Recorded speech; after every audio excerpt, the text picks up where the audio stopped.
Vanishing Road Towns. Have you ever driven down a road you were sure existed, only to find nothing there? No signs, no buildings, no people. Just empty land where a town once stood. Imagine that. You remember the gas station, the small diner, maybe even the way the town smelled after it rained, but when you return it's gone, and when you ask around, no one else seems to remember it at all. Not even the map. If something like this has ever happened to you, or even something similar, feel free to share it in the comments. Sometimes the most unusual mysteries are the ones closest to home. There are stories like this from all over the world. People who swear they visited a town once. They remember the streets, the buildings, the people they spoke to. But when they try to go back, the road has changed. The town no longer appears on GPS. Some even say the area is now just trees and dirt, like nothing had ever been built there, as if the land had never been touched. Let's imagine a normal situation. You're on a road trip with your family. It's late, you're low on gas. You take a turn and find a small town. It's quiet but not empty. There's a diner with lights on, a gas station with one car, and a man at the counter who smiles but doesn't say much. You fill your tank, you eat a sandwich, you leave. And the next day when you tell someone about it, they look confused. They've lived in the area their whole life. They tell you there's never been a town there, just forest. So what happened? Could it have been a dream? Maybe. But if you still have the receipt or photos you took on your phone that now won't open, it becomes harder to explain. Stories like these aren't just found in books or movies. They're told by real people. A man in the U.S. reported finding a tiny town while hiking. He spent a night there with friendly strangers. But when he returned a month later, the road he took no longer existed. He asked the locals. No one had ever heard of such a town. They said the path had been closed for over 30 years. Another story came from a couple in the UK. They visited a village while driving through the countryside. They spoke to shopkeepers, bought tea, took photos. But when they reached home, the photos were blank, just black squares, and every attempt to return led to dead ends or farmland. Some scientists believe this could be a trick of memory. Our brains try to fill in gaps when we're tired or stressed. Maybe we imagine something that feels real but isn't. That's one explanation. But not everyone agrees. Others suggest these towns could exist in pockets of time. Moments where reality folds and we slip into something else. Not quite a dream. Not quite real. A place between places. Have you ever walked into a room and forgotten why you're there? Or passed someone on the street who felt oddly familiar but you couldn't place them? Small glitches, strange feelings. Many believe the vanishing towns are just larger versions of these quiet shifts in reality. It's also possible that some towns simply disappear over time. Economies fail. Families move. Buildings are torn down. Nature takes over. And what was once a busy street becomes nothing but grass. But that still doesn't explain the ones no one else remembers. The ones that never show up in history records. The ones only you seem to recall. What makes these stories more chilling is how ordinary they feel. These aren't ancient ruins or far-off lands. They're small towns, the kind with cracked sidewalks, old gas pumps, and fading window signs. The kind you don't expect to vanish. And that's what makes them so unforgettable. Some say we're slipping between timelines, that there are multiple versions of reality, and sometimes, just for a moment, we cross over. Others say our world isn't as stable as we think, that memories can be rewritten, roads can shift, places can blink out like lights. It sounds impossible, but for those who've lived it, they're not so sure. And there's something else. That makes this mystery feel even more human. When you try to tell someone about it, most won't believe you. They'll say you imagined it, that you're confused, that maybe you dreamed it after a long drive. And maybe you'll start to believe that too, until something small reminds you. A napkin from that diner, a receipt, a blurry photo of a place no one believes exists. In a way, these towns become more than just mysteries. They become memories we have to carry alone. Proof that sometimes the world doesn't work the way we expect it to, that not everything fits neatly into maps or logic, that maybe, just maybe, there's more happening behind the curtain of our daily lives than we'll ever know. So next time you're driving late at night or hiking a trail you've never taken before, pay attention. If you find yourself in a place that feels quiet, strange, and forgotten, take a moment. Look around, because it might be one of those towns, the ones that vanish. And if you do find one, take a photo. Write it down. Share your story. You might be the only person who ever sees it, or remembers it. Before we continue to the next mystery, don't forget to like this video if you're enjoying these gentle but unsettling stories. Comment your experience if you've ever encountered something strange, and subscribe so you don't miss the next place that may vanish before you get there. Silent sky. Booms. Imagine standing outside on a calm, sunny day. The sky is clear, blue, and peaceful. No wind, no clouds. You take a deep breath, enjoying the silence. Then suddenly, boom. A thunder-like sound crashes from above. It's loud, it's sharp, it makes your heart jump. But when you look up, there's nothing. No plane, no storm, just that same empty blue sky. If something like this has ever happened to you, tell us where and when in the comments. It might sound strange, but you are definitely not alone. These sky booms, often called skyquakes by those who study them, have been heard in many places around the world. Sometimes the sound is like thunder. Other times, it's more like a cannon or a heavy door slamming in the clouds. People rush outside, expecting to see an explosion or a jet overhead. But they see nothing. The air stays still. The sky remains open and calm. What makes this even more mysterious is how often it happens without warning.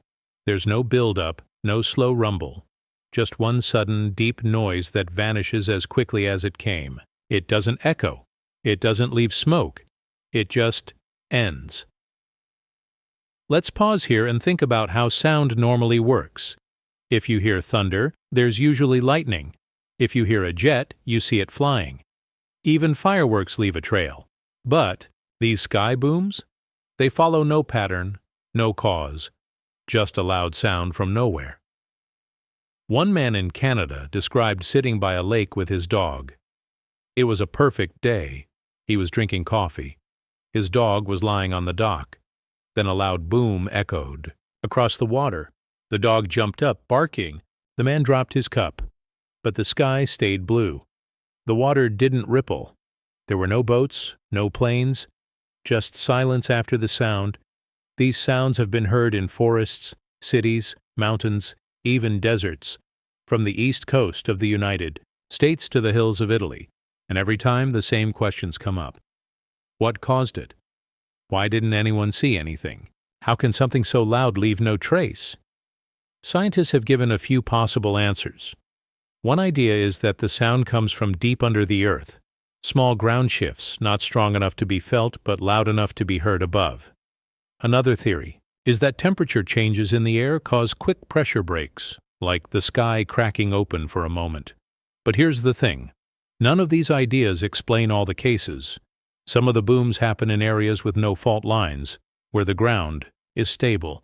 Others happen during perfect weather with no heat waves or cold fronts. Even military tests or sonic booms don't line up because the sounds are heard where no jets have flown. And so the mystery grows. Now, think about this. What if these sounds aren't just physical? What if they're connected to something deeper, something about how we experience the world? We all live in a busy world. Noise surrounds us all the time. Cars, phones, people talking.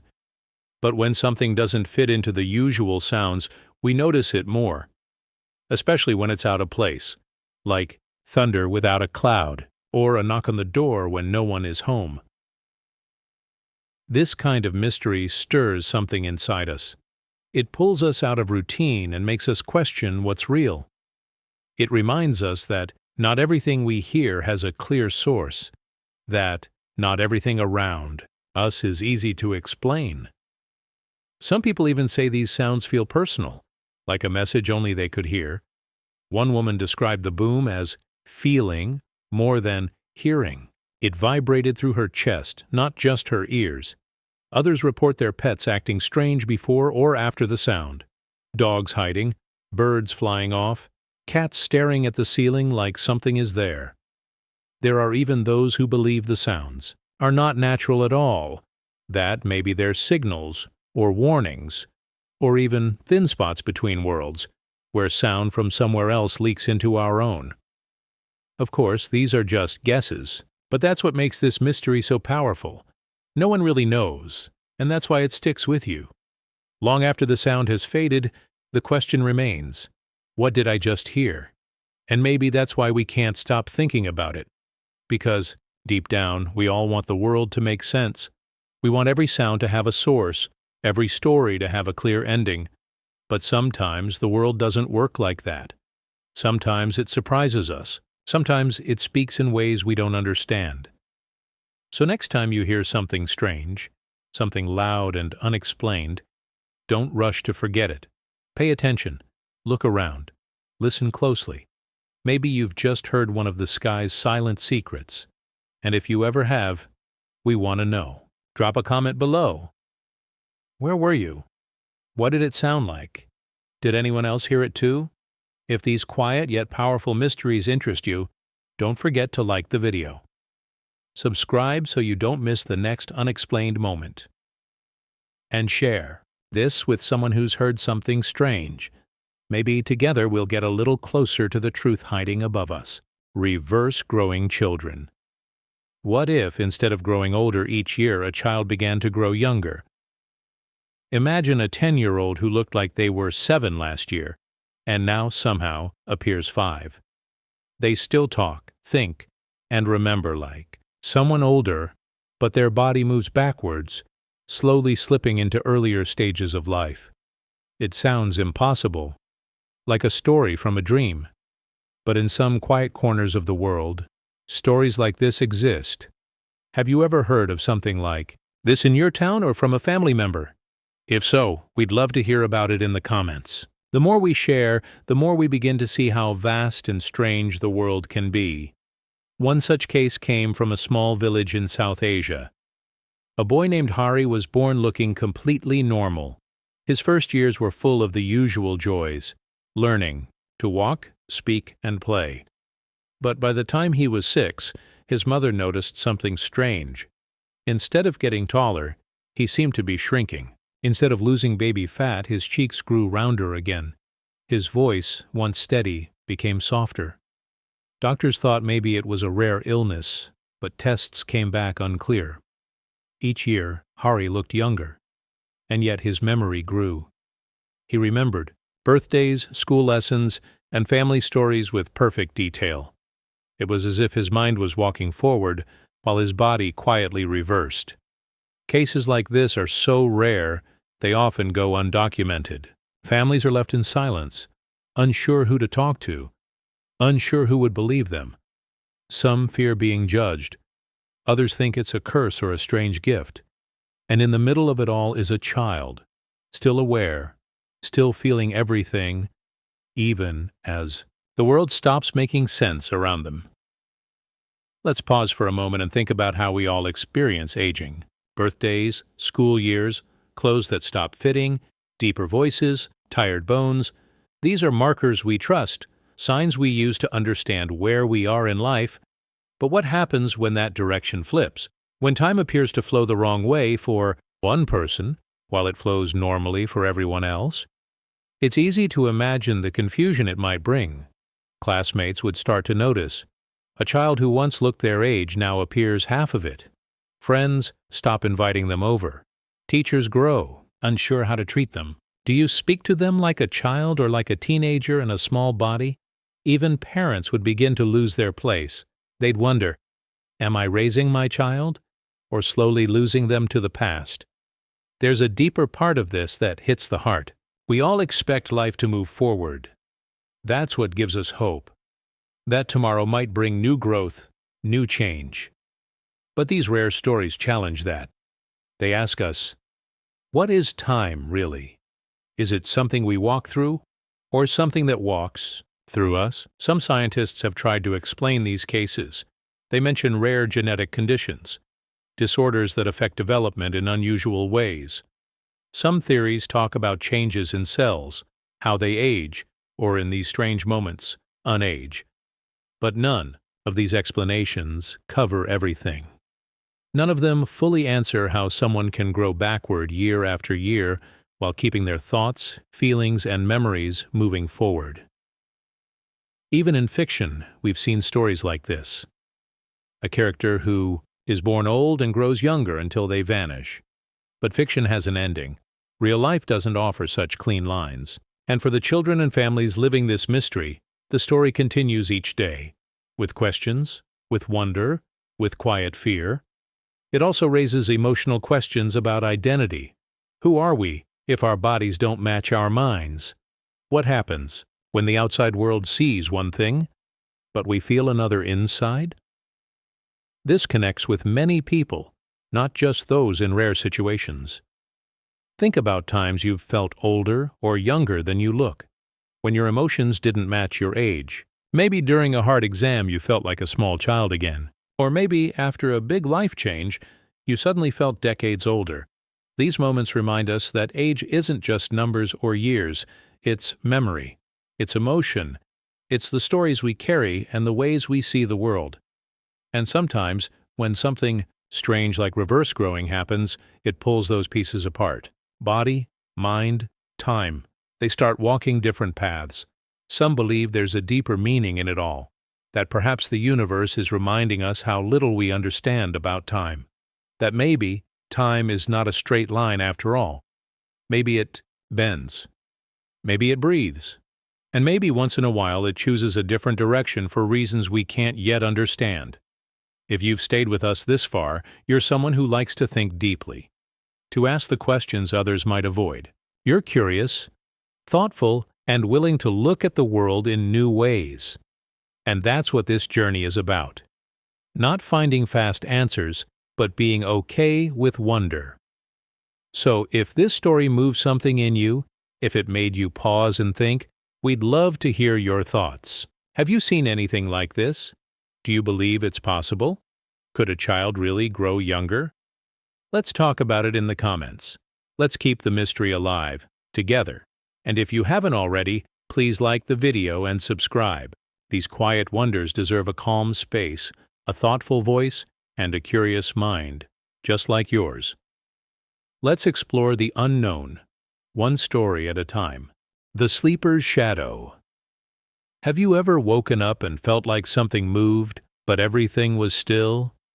What if one day, someone told you that while you were asleep, your shadow moved on its own?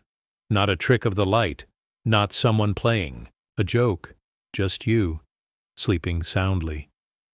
And your shadow shifting, standing, even walking, while your body never moved.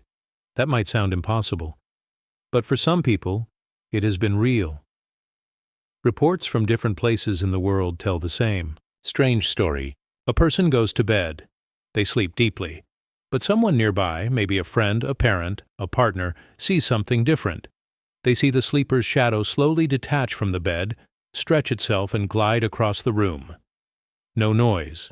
No footsteps. Just the quiet shift of something that should never move on its own. Have you ever seen something like this? Maybe late at night, in your room, or in a quiet hallway? If you have, tell us where you're from in the comments. You might find someone from your area who saw the same thing. It's easy to feel alone with strange stories like these, but sometimes the truth comes together when we all share our little pieces of the puzzle. Let's take a step back and think about shadows. They're with us all the time, walking next to us during a sunny day, stretching tall under a streetlight, flickering in candlelight. We hardly ever think about them. They're always just there, following, never leading, quiet, passive. But what if, during sleep, something shifts? What if the part of us that leaves no sound, no weight, no heat, suddenly moves on its own? In one story from a small village, a mother went to check on her daughter late at night. She quietly opened the door, just to make sure the child was covered What she saw made her freeze. The little girl lay still, clearly asleep, but her shadow, clear against the wall from a dim nightlight, was swaying, slowly, side to side, like it was rocking itself. The mother blinked, rubbed her eyes, even turned the light on, but as the room brightened, the shadow returned to stillness. The daughter never woke. The mother never forgot. Some people say these are just tricks of the mind. Maybe our brains, still half dreaming, see what isn't there. Maybe shadows play games with light and reflections, creating the illusion of movement. But that doesn't explain why these events often involve two people, one sleeping, one watching. The sleeper is unaware, but the watcher sees it clearly, and sometimes it's more than just one person. There have been moments where entire families reported seeing the same thing. A sleeping father in a living room, a shadow stretching upward from behind the couch, then slowly gliding toward the hallway. The man, when woken, said he dreamed of walking through a tunnel. The shadow vanished as soon as he stirred. This brings up something deeper. Do our shadows reflect more than just our bodies? Could they be tied to something else?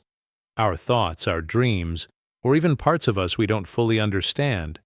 In many cultures, shadows have been connected to the soul. Ancient beliefs in Africa, Asia, and the Americas all have stories of the shadow self, the part of a person that follows but also remembers, watches, and sometimes acts. Even in modern language, we talk about our shadow side, meaning the parts of us we hide or don't fully understand. And that brings us to something very human. Each of us has a side we rarely show, a quiet sadness we carry, a past we rarely speak about, thoughts we don't say out loud. These hidden parts are like shadows too, always there, just behind us. Maybe the idea that a shadow moves in sleep isn't just about the physical. Maybe it's about how the hidden parts of ourselves try to speak. Maybe in deep sleep, when our guard is down, they move. Think about when you've felt most out of control, during exams, arguments, or long nights of worry. Didn't it feel like something inside you was acting without permission? Like part of you was moving while the rest of you froze? These are moments when the mind and body go different ways. Moments that mirror what these stories describe. Stillness in one place, movement in another. Some scientists think this could connect to sleepwalking. A person moves but doesn't remember. Maybe their body does something their brain doesn't record. But in these shadow stories, the body doesn't move at all. Just the shape of it, the part that shouldn't be alive. This is why even scientists often fall silent when asked directly. They give ideas, but not answers. There's also the idea of shared hallucinations, that if one person believes something, others nearby might see it too. But again, that feels thin when it happens in different countries, different languages, different homes. All telling the same story, the sleeper stays still, the shadow does not. Even more chilling are the reports of shadows returning before the person wakes, as if somehow they were away and needed to get back in time. A grandmother once shared how she would see her husband's shadow step back into place a second before he opened his eyes. She said it always felt cold in the room when it happened. Not scary, just distant, like someone returning from somewhere far away. What does this mean for us? Maybe nothing. Maybe just a collection of strange dreams and nighttime flickers. But maybe, just maybe, it means that sleep is more than rest. That something deeper happens when we lie still. Something our eyes can't see, but our shadows sometimes reveal. If this story stirred something in you, we invite you to stay with us. There are more mysteries like this. Calm, quiet, but deeply strange. And if you've ever seen a shadow act differently, share it. No matter how small or silly it may seem, these small moments build a bigger story. And before we continue, take a moment to like this video and subscribe. It helps us keep sharing stories like these, told gently and thoughtfully. Stories that remind us how big the world really is, and how much we still don't know. Let's keep exploring together. 1. Shadow, one dream, one mystery at a time. Melting metal touch. Imagine you're sitting at dinner with someone you know well. Everything seems normal. Then, out of nowhere, they get upset. Not shouting, not violent, just deeply, silently angry. You look down, and the spoon in their hand is bending. Not just bending, but softening. Like warm wax in sunlight. No fire, no trick, just their skin and the spoon, slowly melting at the point of contact. This isn't the beginning of a fantasy story. This is what one man's neighbors, friends, and even doctors claim they witnessed again and again. His skin, they say, can melt metal. But only when he's angry. Have you ever seen something like this? A moment where a strong emotion seemed to change the world around someone? Maybe not melting metal, but something close, like lights flickering during a fight or a room going suddenly cold during an argument. If you've ever experienced anything strange like that, share your story and where it happened. You might be surprised how many others felt something similar. Let's slow down and think about this. On most days, the man was calm, gentle, friendly. He could hold cutlery, coins, keys, just like anyone else. But when something triggered him, stress, injustice, deep frustration, he would become silent. Still, and anything metallic in his hand would begin to change. A spoon would bend first. Then the edge would soften. His palm would feel warmer than usual, not burning, but oddly hot to the touch. Sometimes the metal would even drip slightly like soft butter from the edge of a knife, and as soon as he calmed down, the effect would stop. He couldn't do it on purpose. He tried many times, but without the emotion, nothing happened. People tried to explain it in different ways. Some said it must be a trick. Others thought it was some rare skin reaction, like acid. But his medical records were clear. Nothing unusual. His sweat was normal. His skin temperature was fine. No signs of illness. And still, the melting continued, only in moments of deep emotion. Think about times when you've been really angry. Not just annoyed, but truly overwhelmed. Your hands might shake. Your face might flush. You might feel heat rise in your chest or a pulsing in your temples. That's energy. Real energy moving through the body. And we often say things like, "He was burning with rage," or "She was hot with anger." Maybe those phrases are more than just words. Some scientists believe emotions carry real power, not just inside us, but outside too. They shape our behavior, our choices, and even how the world reacts to us. In some rare people, that energy might go beyond words. It might touch the environment itself. There's an old idea that the human body carries a field, a small electric presence. And we know that strong emotions affect the heart, the brain, and even the air around us. Could it be that this man's anger created a charge strong enough to affect metal? Maybe it's not about fire. Maybe it's about energy moving in a way we don't yet understand. This idea isn't just new. In some older cultures, people believed that emotions could shape reality. A calm heart could heal. An angry heart could harm. Not just with words, but with presence. And in stories passed down over time, there are often people who must control their emotions, not for politeness, but because their emotions do things.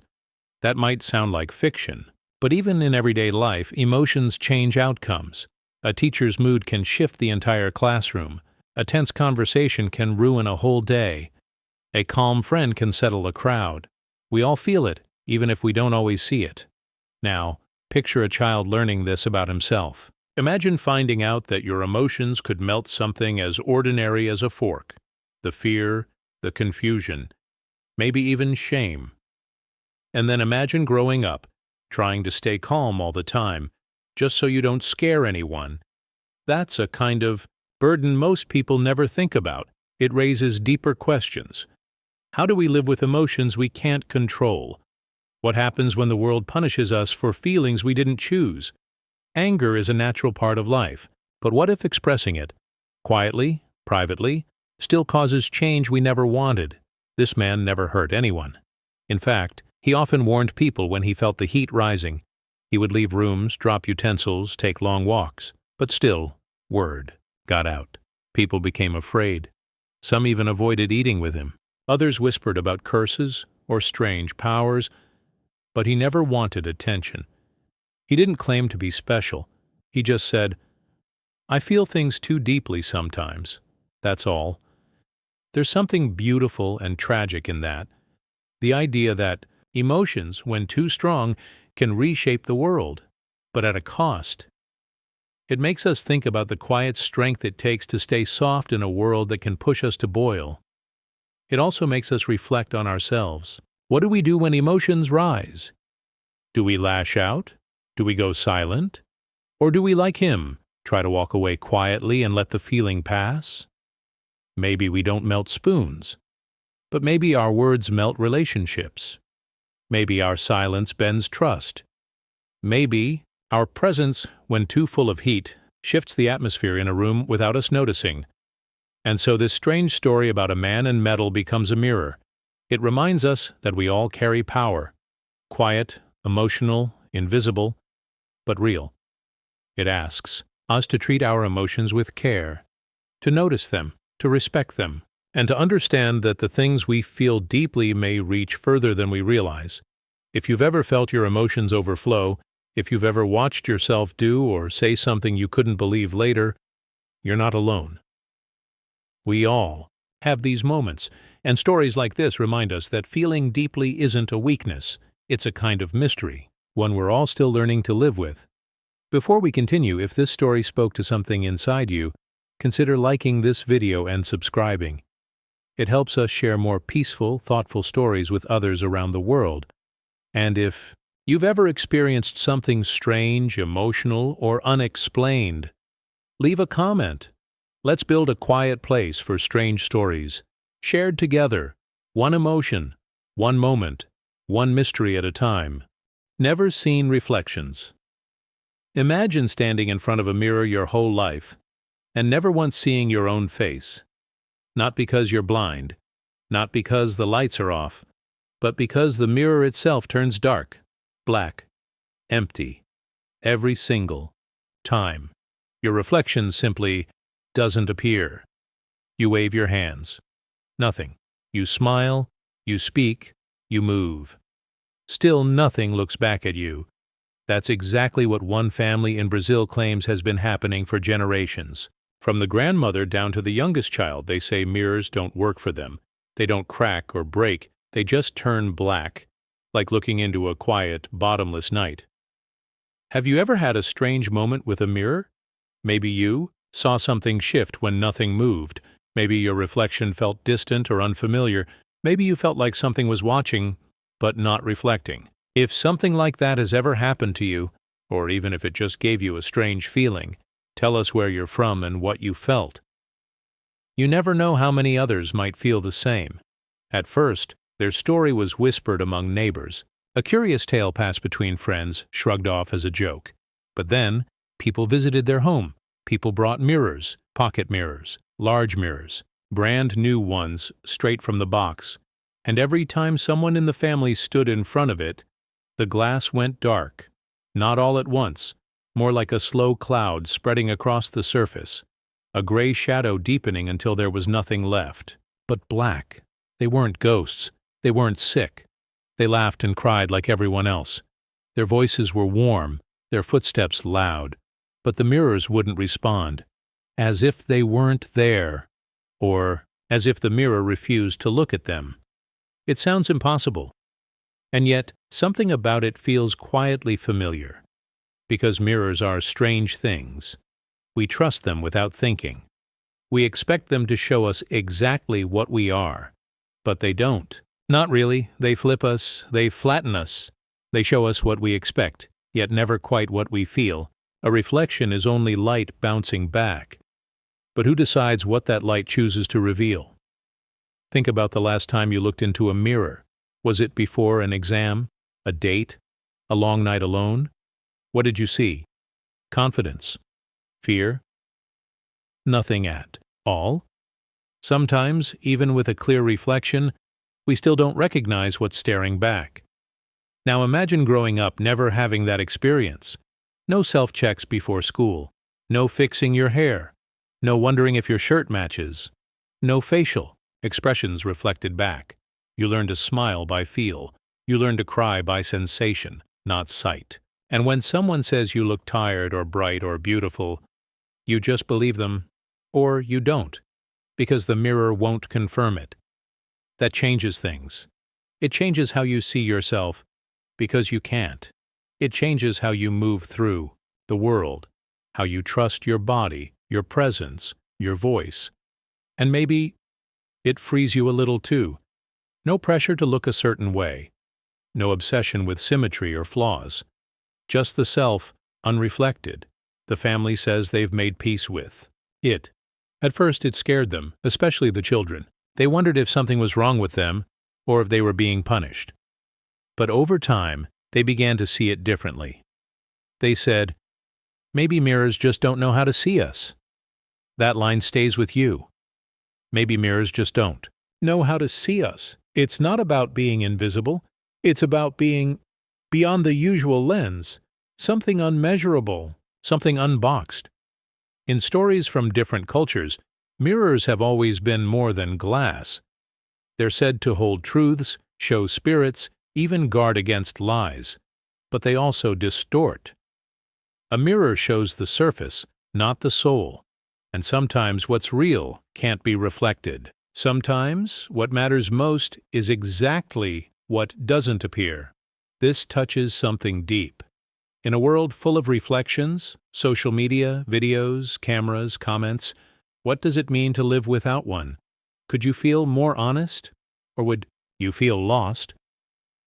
Some people spend years trying to become their reflection. Others try to hide from it. But what if you never had one in the first place? Some psychologists talk about the mirror self as a building block of identity. Babies recognize themselves in mirrors and learn, that's me. But is that really who we are? Or just a piece? Maybe not seeing yourself lets you build a different kind of identity. One shaped not by appearance, but by sound, touch, kindness, memory. And it doesn't stop there. Think about language. When we say reflect, we don't always mean mirrors. We reflect on life. We reflect on feelings. We reflect others' behavior.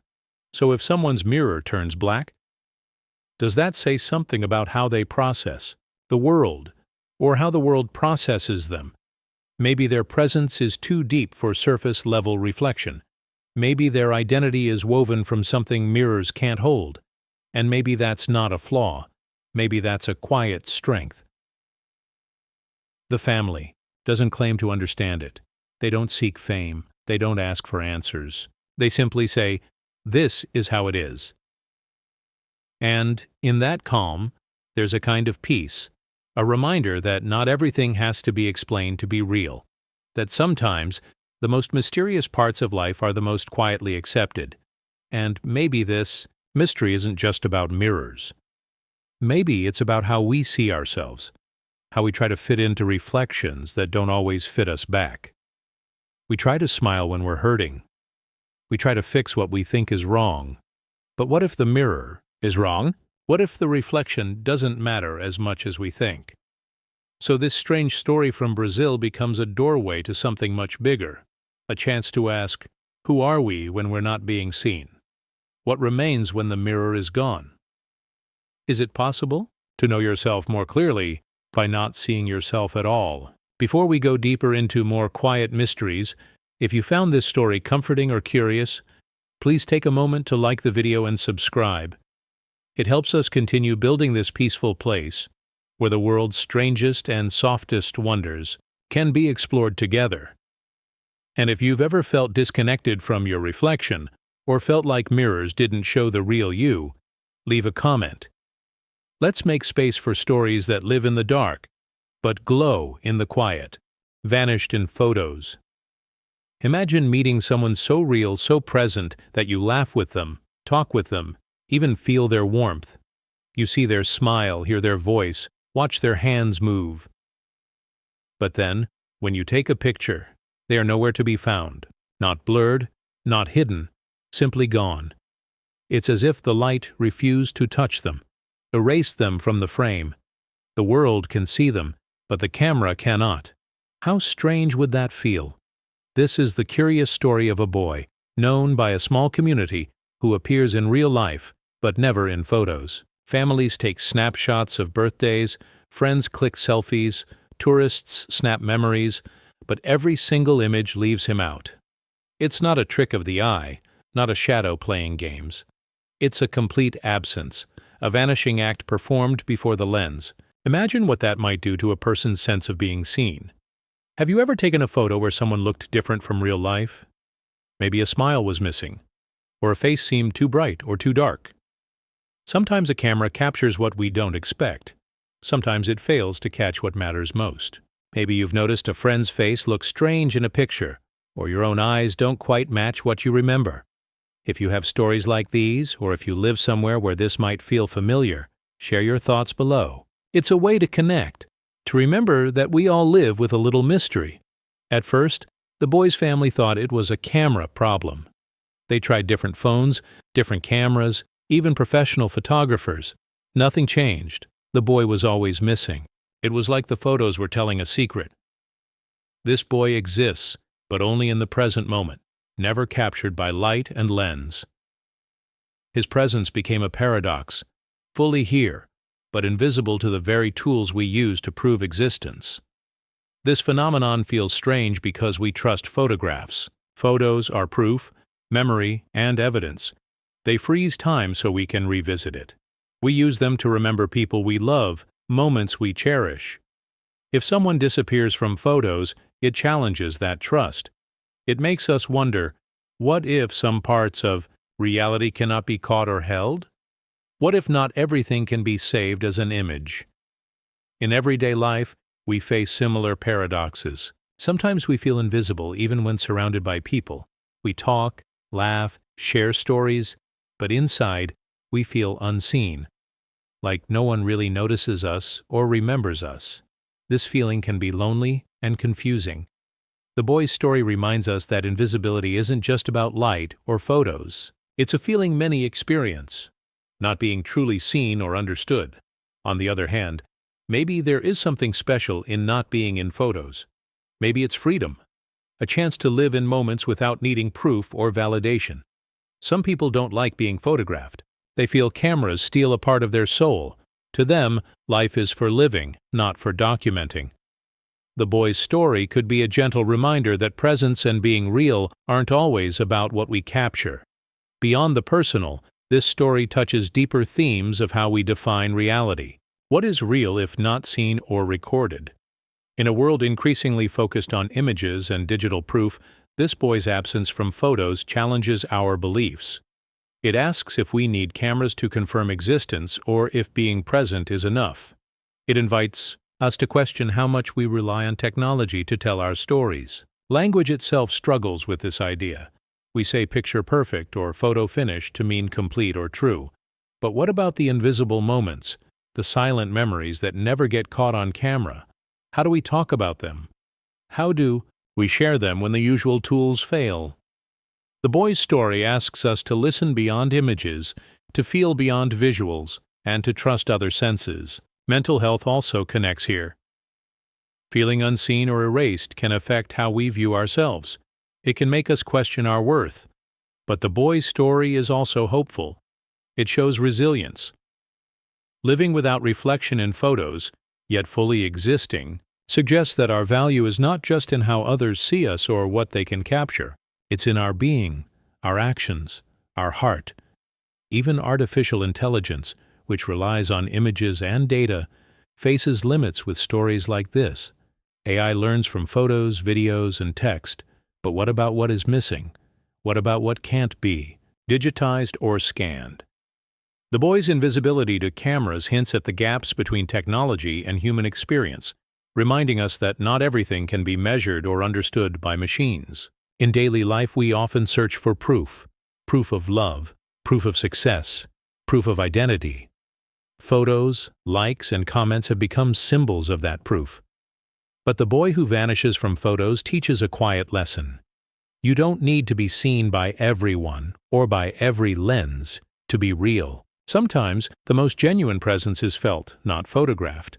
This story invites us to slow down and reflect, to notice the people who might feel unseen, even if they are right beside us, to remember that being present doesn't always mean being captured, and maybe, just maybe, to accept that some mysteries aren't meant to be solved, but simply felt.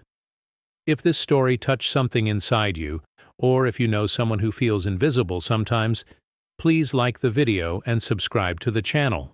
We want to create a gentle place where all kinds of quiet, strange, and beautiful stories can live and be shared. And if you have your own stories about disappearing in photos or feeling unseen, please share them below. Your experience matters here, and together we can see what's usually invisible. Frozen time streets. Imagine living in a place where time itself seems to pause, but only for 1 hour each day. At the very same moment, every clock stops ticking. Not just one or two, but all the clocks in the village freeze, as if time is holding its breath. And what is even stranger is that no one remembers that missing hour.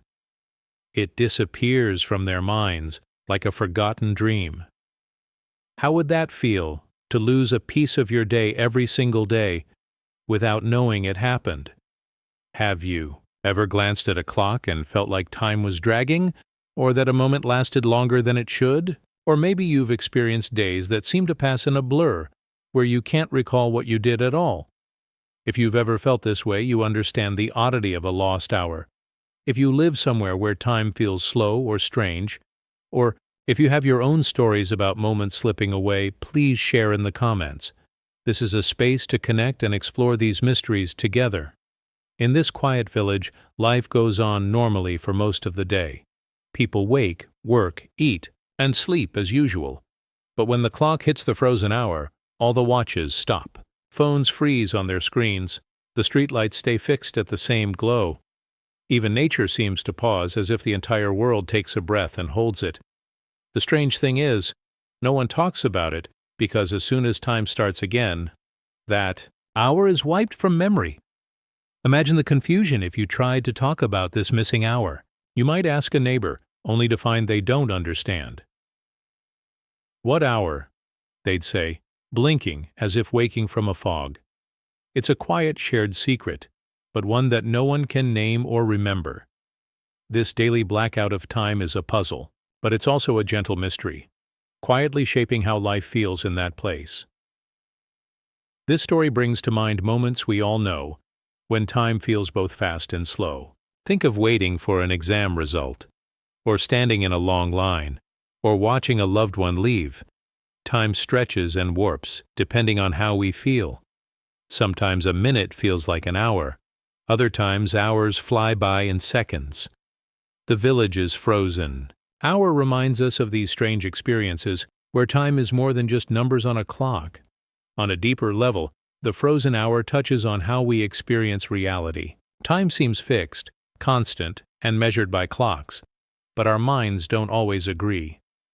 We remember some moments clearly, and others not at all. Sometimes memories slip away, and with them, pieces of our own stories. The people in the village lose an hour every day, but maybe it's not just clocks that forget. Maybe our minds choose what to keep and what to let go.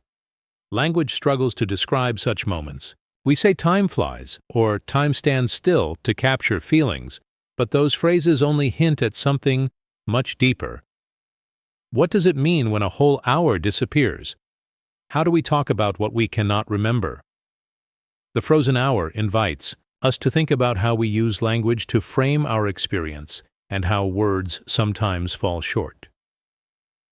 Mental health also plays a part in this mystery.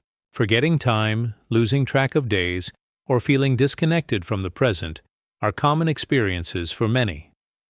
The village's frozen hour can be seen as a metaphor for those moments when life feels paused, but the world keeps moving. It's a reminder that memory and time are fragile, and that our minds sometimes protect us by hiding what's too hard to face. Even technology, which measures every second, can't fully capture this experience. Clocks and calendars break time into pieces, but they can't store how we feel inside those pieces. Artificial intelligence, for example, can analyze timestamps and schedules, but it can't know what it's like to lose an hour without knowing, yet. The frozen hour reminds us that some parts of human experience remain beyond machines' reach. In everyday life, we rely on clocks and calendars to organize our world. We schedule meetings, birthdays, and holidays by time. But the village, with its frozen hour, shows that time is not just numbers, it's a feeling, a memory, a shared reality. Sometimes what matters most happens in the gaps, the lost moments, the silences between the ticks. This story invites us to slow down and be gentle with ourselves, to accept that not every moment needs to be recorded or remembered perfectly. Sometimes, forgetting is part of living. Sometimes missing an hour means making space for something new, something unseen. If this story of the frozen hour resonates with you, or if you have your own experiences with strange moments of lost time, please like the video and subscribe for more gentle mysteries. And don't forget to share your thoughts in the comments. We are building a quiet community where the unusual and the mysterious can be felt, shared, and understood, one moment at a time. The dead call. Imagine your phone ringing late at night. You answer, and on the other end, you hear the voice of someone you lost long ago. Clear, familiar, and real. A voice you thought you would never hear again. But when you try to call back, the number is disconnected. There is no way to reach them, yet the call happened. How would you feel? Shocked, comforted, confused? This is the story many people have shared, receiving real-time calls from deceased relatives. It sounds impossible, yet the experience is very real to them. Have you ever had a dream or a moment where you felt deeply connected to someone who isn't here anymore? Maybe you felt their presence or heard their voice inside your mind. If you have, please share where you are from or what you experienced. It helps build a quiet community of people who have felt these strange but powerful moments. Imagine a mother who lost her child calling at an unexpected hour. The phone rings, and she hears her child's voice, gentle and loving. The words are brief but clear, as if saying, "I'm here." When she tries to call back, the line is dead. There is no number, no way to connect again. Or picture an elderly man who hears his father's familiar greeting from an old phone number that no longer works. These moments feel like a bridge between worlds. Everyday life is full of calls and messages, some expected, some surprising. We call friends, schedule meetings, and check in with family. Phones are part of how we stay connected. But what if the call comes from somewhere beyond our understanding? The idea of hearing a voice from beyond is both comforting and strange, like a warm light shining through a crack in a dark room. This experience challenges how we think about life and death. We usually see death as a clear ending, a line we cannot cross. But these calls suggest something more complicated. Maybe the voices are echoes, memories that reach through time, or maybe they hint at something deeper, something about connection that doesn't end with a body. Language struggles to explain these moments. We say someone passed away or is gone, but what does that really mean? When a voice calls, out from the silence, it reminds us that our words are limited. They can't capture the full mystery of life, loss, or connection. The dead call is a paradox, a message without a clear source, a communication without a clear channel.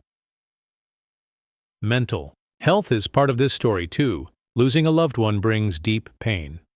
Sometimes the mind creates ways to cope, dreams, visions, memories that feel alive.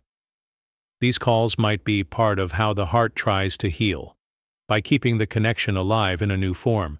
Whether we call it memory, spirit, or something else, it speaks to our need to feel close to those we love. Even technology, the very tool that sends these calls, cannot explain them fully.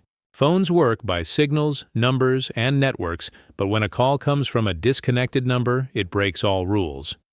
Artificial intelligence can analyze calls and detect voices, but it cannot explain their meaning or the feelings they bring.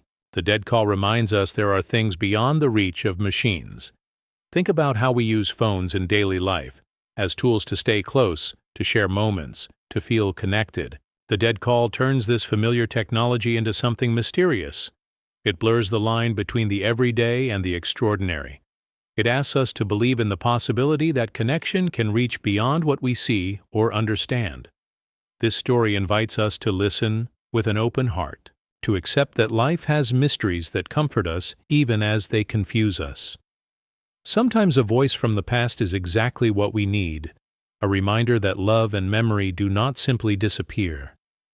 If this story touches you, if you've had a similar experience, or if you just want to explore the mystery together, please like this video and subscribe for more stories like this. Share your thoughts or stories in the comments. We are building a calm and caring community where mysteries can be shared and understood, one quiet moment at a time. Burning without fire. Imagine waking up to find something or someone burned to ash, but there was no fire, no smoke, no heat around, no signs of flames or any reason to explain the damage. It's a strange and unsettling thought, something that feels both impossible and yet deeply mysterious. How can something burn without fire? This paradox has baffled many and challenged what we think we know about the world around us. Have you ever experienced or heard about something strange, unexplainable, happening where you live? Maybe a moment where things just didn't make sense? If you have, please share your story or your location. It helps us connect and remember we are not alone in facing life's puzzles. Let's think about the simple things we know about burning. Fire is heat, flames, smoke. When wood burns, it glows orange, it crackles, and leaves behind ash. When things burn in a house or in nature, there is always smoke in the air and heat you can feel. Fire follows clear rules: fuel, heat, and oxygen. But in these strange cases, things burn without any of these. Objects or even people are found as ash, as if burned completely, but there is no evidence of fire or heat. No smoke lingers. No smell of burning fills the air. It's as if something else is causing the burning, a force unknown and invisible. In everyday life, we often deal with mysteries that challenge our beliefs. For example, when a friend suddenly changes their mind without clear reason, or when weather shifts unexpectedly. These small puzzles remind us life is not always neat and logical. Burning without fire is a much bigger puzzle, but it shares this same feeling, a disruption of what we expect. This paradox touches on bigger questions about reality and belief. We trust our senses to tell us the truth, what we see, hear, smell, and feel. But what if those senses can't catch everything? What if some things happen outside of what we can easily detect? This idea can be both frightening and fascinating, as it asks us to reconsider what we accept as real. Language tries to describe what happens, but words can fall short. We say something burned or turned to ash. But without fire, those words lose their usual meaning. This shows how language is tied to our experiences and the limits of our understanding. When something doesn't fit our usual words, we enter a space of mystery and wonder. Mental health is also part of this story. People who witness or experience such unexplained events may feel fear, confusion, or even disbelief. Our minds seek to make sense of the world, and when something breaks those patterns, it can create deep feelings of uncertainty. Sometimes these events challenge our sense of safety and reality itself. Even technology, which tries to measure and explain everything, struggles with this paradox. Scientific instruments can detect heat, smoke particles, or chemical changes, but when burning happens without these signs, technology has no clear answers. Artificial intelligence and machines can analyze data, but they cannot solve mysteries that go beyond the physical world. Think about how we live our daily lives surrounded by rules and patterns. We know how to cook food, how to keep safe from fire, and how to react when something burns. Burning without fire breaks all these patterns. It reminds us that not everything fits into neat categories, and some experiences remain beyond our control. This story invites us to be curious and open, to accept that some things might never have clear explanations. It teaches patience and wonder, and a gentle respect for the unknown. In a way, it's like a quiet night sky filled with stars, beautiful and mysterious, inviting us to look deeper without needing all the answers. If this story speaks to you, if you have felt something strange or unexplainable, or if you want to explore these mysteries together, please like this video and subscribe for more stories like this. Share your thoughts or experiences in the comments below. We are building a calm and thoughtful community where we can safely share the unexplained, one peaceful moment at a time. The Dream Map. Imagine a child sitting quietly, pencil in hand, drawing a map of a place they have never visited or even heard about before. The lines curve and twist, showing rivers, mountains, and streets with details that seem too precise to be made up. Then sometime later, that exact place is found in real life, just as the child drew it. It's a strange and mysterious story that feels like something out of a dream or a fairy tale, but it's true in some reports.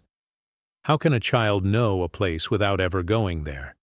This puzzle invites us to think deeply about the connection between dreams, memory, and reality.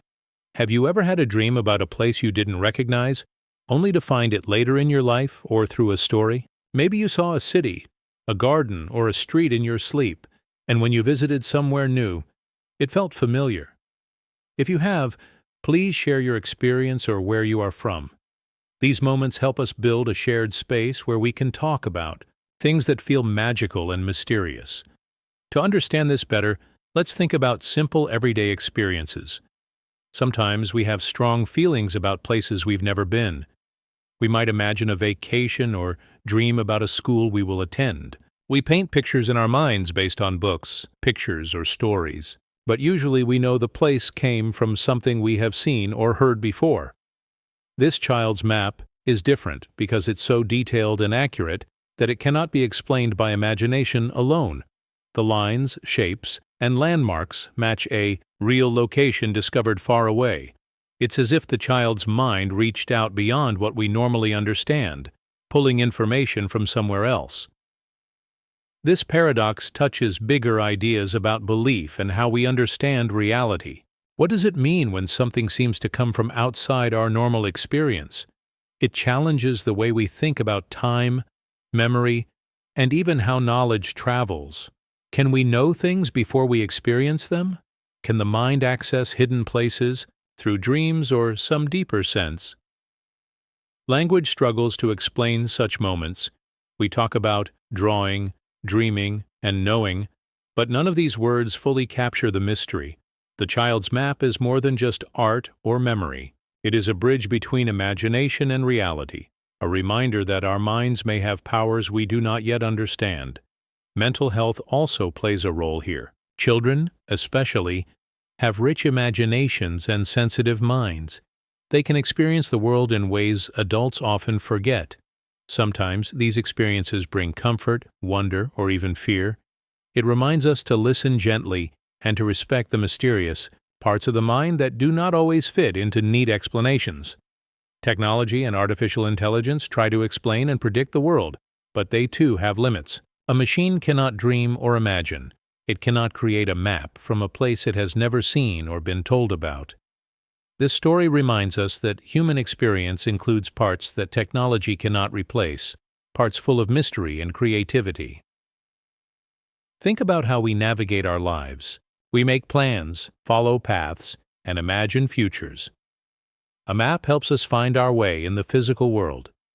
But the dream map points to another kind of navigation, one that happens inside the mind and heart. It suggests that knowing is not just about facts and facts alone, but about a deeper connection to the world. This story invites us to be open to the unknown. It encourages us to trust the quiet voices of our dreams and intuition. It reminds us that sometimes the lines we draw or the places we imagine might hold a real meaning beyond what we see. If this story touches you or sparks a memory, please like this video and subscribe for more gentle mysteries. Share your thoughts or stories in the comments below. Together, we can explore the strange and beautiful parts of life that make us wonder and help each other find peace in the unknown. Books that vanish. Imagine walking into a quiet college library somewhere in Turkey. You pick up a book, open it, and start reading aloud. But as the words leave your lips, something strange happens. The pages begin to fade, the ink disappears, and soon the whole book vanishes as if it never existed. It's hard to believe, but this is exactly what people say happens in this particular library. Books that disappear when read aloud. This curious and mysterious story feels like it belongs in a dream or a fantasy. Yet, it raises questions about how we understand words, stories, and the power they hold. Have you ever read a book that felt so powerful it changed the way you see the world? Or maybe you have experienced moments when stories seem to come alive in your mind, almost as if they are speaking directly to you. If you have, please share your experiences or where you are from. It's amazing how stories connect us across places and time, building a community around mystery and wonder. Let's start by thinking about the everyday magic of books. We often think of books as permanent objects, containers of knowledge and stories that stay the same whenever we open them. Books are places to learn, imagine, and escape. When we read quietly to ourselves, the story stays on the page, ready to be revisited again and again. But in this strange library, reading aloud seems to erase the story. The moment the words are spoken, the book fades away. This flips our usual understanding of reading on its head. Imagine reading aloud for a school exam, practicing a speech, or sharing a story with friends. Usually, the book or paper stays the same no matter how many times you read it. But here, reading aloud becomes an act of disappearance. This idea is both fascinating and puzzling. It's like the words have a secret power, able to vanish, the very source of their meaning.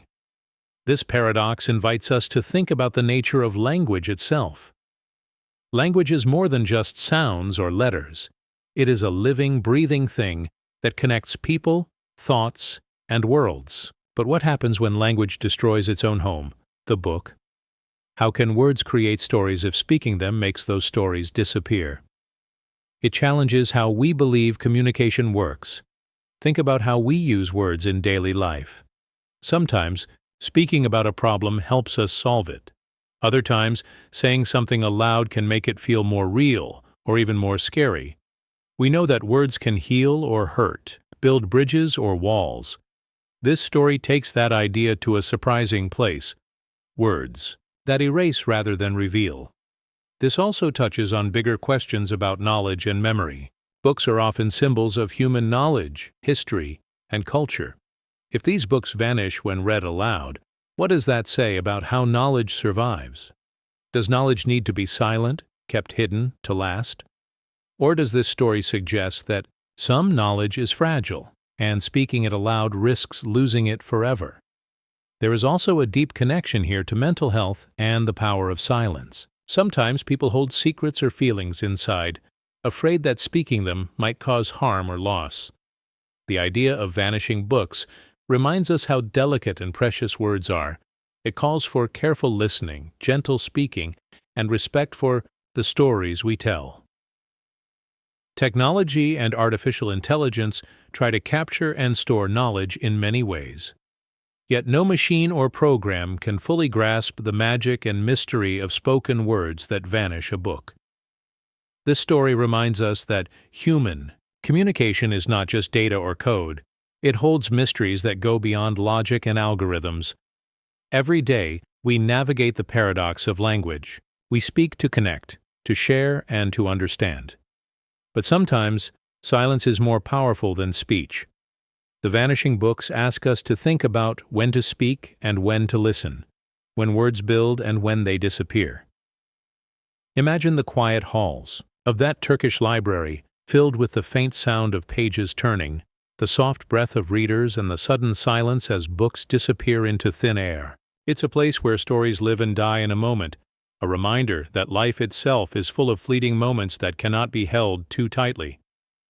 If this story makes you wonder or feel connected, please like this video and subscribe for more gentle mysteries. Share your own stories or thoughts in the comments below.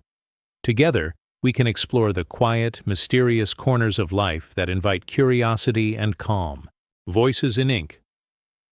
Imagine holding an ancient scroll, old and fragile, in your hands. As your fingers brush its surface, you begin to hear a whisper. Not just any whisper, but a soft voice speaking directly to you in your own native language. The words seem to flow from the ink itself, speaking secrets meant only for you. This strange and mysterious phenomenon is said to happen with some very old scrolls, ones that are hundreds or even thousands of years old. They are not just silent pieces of history, they seem alive, quietly speaking in the language you understand best. It is a story that feels both magical and oddly familiar, as if the scrolls are reaching across time to connect with us personally. Have you ever felt a deep connection to a book or a piece of writing? Maybe a poem or a story spoke to you in a way that felt almost like a conversation. If you have experienced something like this, or if you come from a place where stories and words carry special meaning, please share your thoughts or where you are from. It's wonderful to build a community around the power of language and storytelling. Let's think about the simple act of reading. Usually when we read a book or a scroll, the words are silent marks on a page. We turn the pages, say the words in our head, and imagine the story. But what if the words spoke back? What if they whispered only to you, in the language you feel most comfortable with? This turns reading into a much more personal experience. It's like the scroll knows who you are, understands you, and chooses to speak in a way only you can. Here. In everyday life, language shapes our world. We use it to express feelings, to explain ideas, and to build relationships. We often assume language is fixed. A single word means the same thing to everyone. But this idea of whispering scrolls, it challenges that. The same scroll might whisper different things to different people in different languages. It suggests language is alive and fluid, changing with the listener. Imagine you are in a foreign country, trying to understand a sign or a menu. Sometimes, even when the words are strange, your brain tries to connect them to your own language. It's a natural effort to find meaning. Now think about the scrolls whispering in your native tongue. That feeling of comfort and connection is multiplied. The scroll becomes a bridge between the past and the present, the unknown and the familiar. This idea also touches on belief. Many ancient cultures believed that words held power. Speaking or writing could heal, curse, protect, or reveal hidden truths. Scrolls that whisper could be seen as a kind of magic, a reminder that language is more than communication. It is a force that connects us deeply to history and mystery. At the same time, these whispering scrolls invite us to think about how we remember and share knowledge. Stories passed down through generations change as they are retold. They grow and adapt to the listener, just like the scrolls change their whispers. It is a reminder that knowledge is not always fixed. It lives and breathes with those who hold it. In our modern world, we face the challenge of many languages and cultures mixing together. Sometimes it is hard to feel heard or understood. The idea of scrolls that speak in your own language reminds us of the importance of listening carefully and honoring different voices. It shows how language can unite rather than divide. This story also connects to mental health. Words can comfort and soothe when we feel alone. A whisper in a familiar language can calm fears and bring peace. The scrolls, softly speaking in your native tongue, offer a moment of quiet connection, a reminder that you are not alone across time and space. Even technology tries to understand and mimic this power. AI programs translate languages, try to predict what we want to say, and create responses. Yet no machine can replicate the gentle, personal whisper of a scroll that seems alive. This story teaches us that human language carries emotion, history, and spirit that technology cannot replace. Every day, we experience the power of voice and silence. We speak to connect, but sometimes the softest whisper is the most meaningful. The whispering scrolls invite us to slow down, to listen deeply, and to cherish the mysteries hidden in words. Imagine a quiet room in that ancient library filled with scrolls waiting to be touched. Each one holds a secret voice, ready to speak. Only when the right person listens in the right way. It is a place of wonder and calm, a reminder of how language can reach beyond the page to touch our hearts. If this story moved you or made you curious, please like this video and subscribe for more gentle mysteries. Share your own thoughts or experiences in the comments below. Together, we can explore the quiet, mysterious places where words come alive and whisper their secrets. The blinking star. Imagine looking up at the night sky, feeling calm and small under the vast darkness. Then, you notice a star blinking. Not like any star you've ever seen before, but blinking in a strange pattern, almost like it's trying to send a message. The light flickers on and off. Not randomly, but in short and long bursts, like the dots and dashes of Morse code. Yet despite many efforts, no one has been able to understand what it is saying. It's a silent mystery in the sky that feels both familiar and completely unknown. Have you ever noticed something unusual in the sky? Maybe a star that twinkled brighter than others, or a light moving in a way that didn't quite make sense. If you have, share where you saw it or what you felt at that moment. There is something deeply human about looking up and wondering what messages the stars might hold. Building a community that shares these moments helps us all feel connected to the vast universe above. The idea of a star blinking in Morse code brings to mind simple, everyday things. For example, when we want to send a quick note to a friend, we might use short messages or emojis, little signals that carry meaning, in simple ways. Morse code is similar. It is a language made of short and long signals that can be understood by those who know the code. It was used in the past to send messages over long distances when other forms of communication were not available. In daily life, we use signals and codes all the time. A traffic light tells us when to stop or go. A phone rings with different tones to show a call or a message. Even a wink between friends can mean something special. So, when a star seems to blink in a pattern, it feels natural to try to decode it, to find meaning in what looks like a secret signal. But here is the paradox.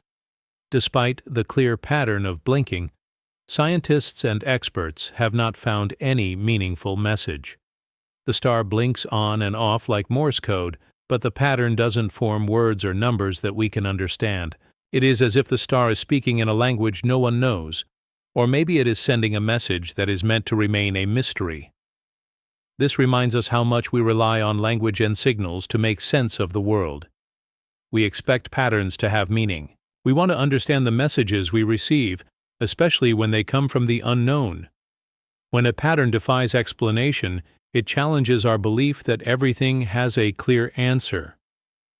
The blinking star also invites us to think about how we interpret signs. In relationships, for example, we often look for clues in what others say or do.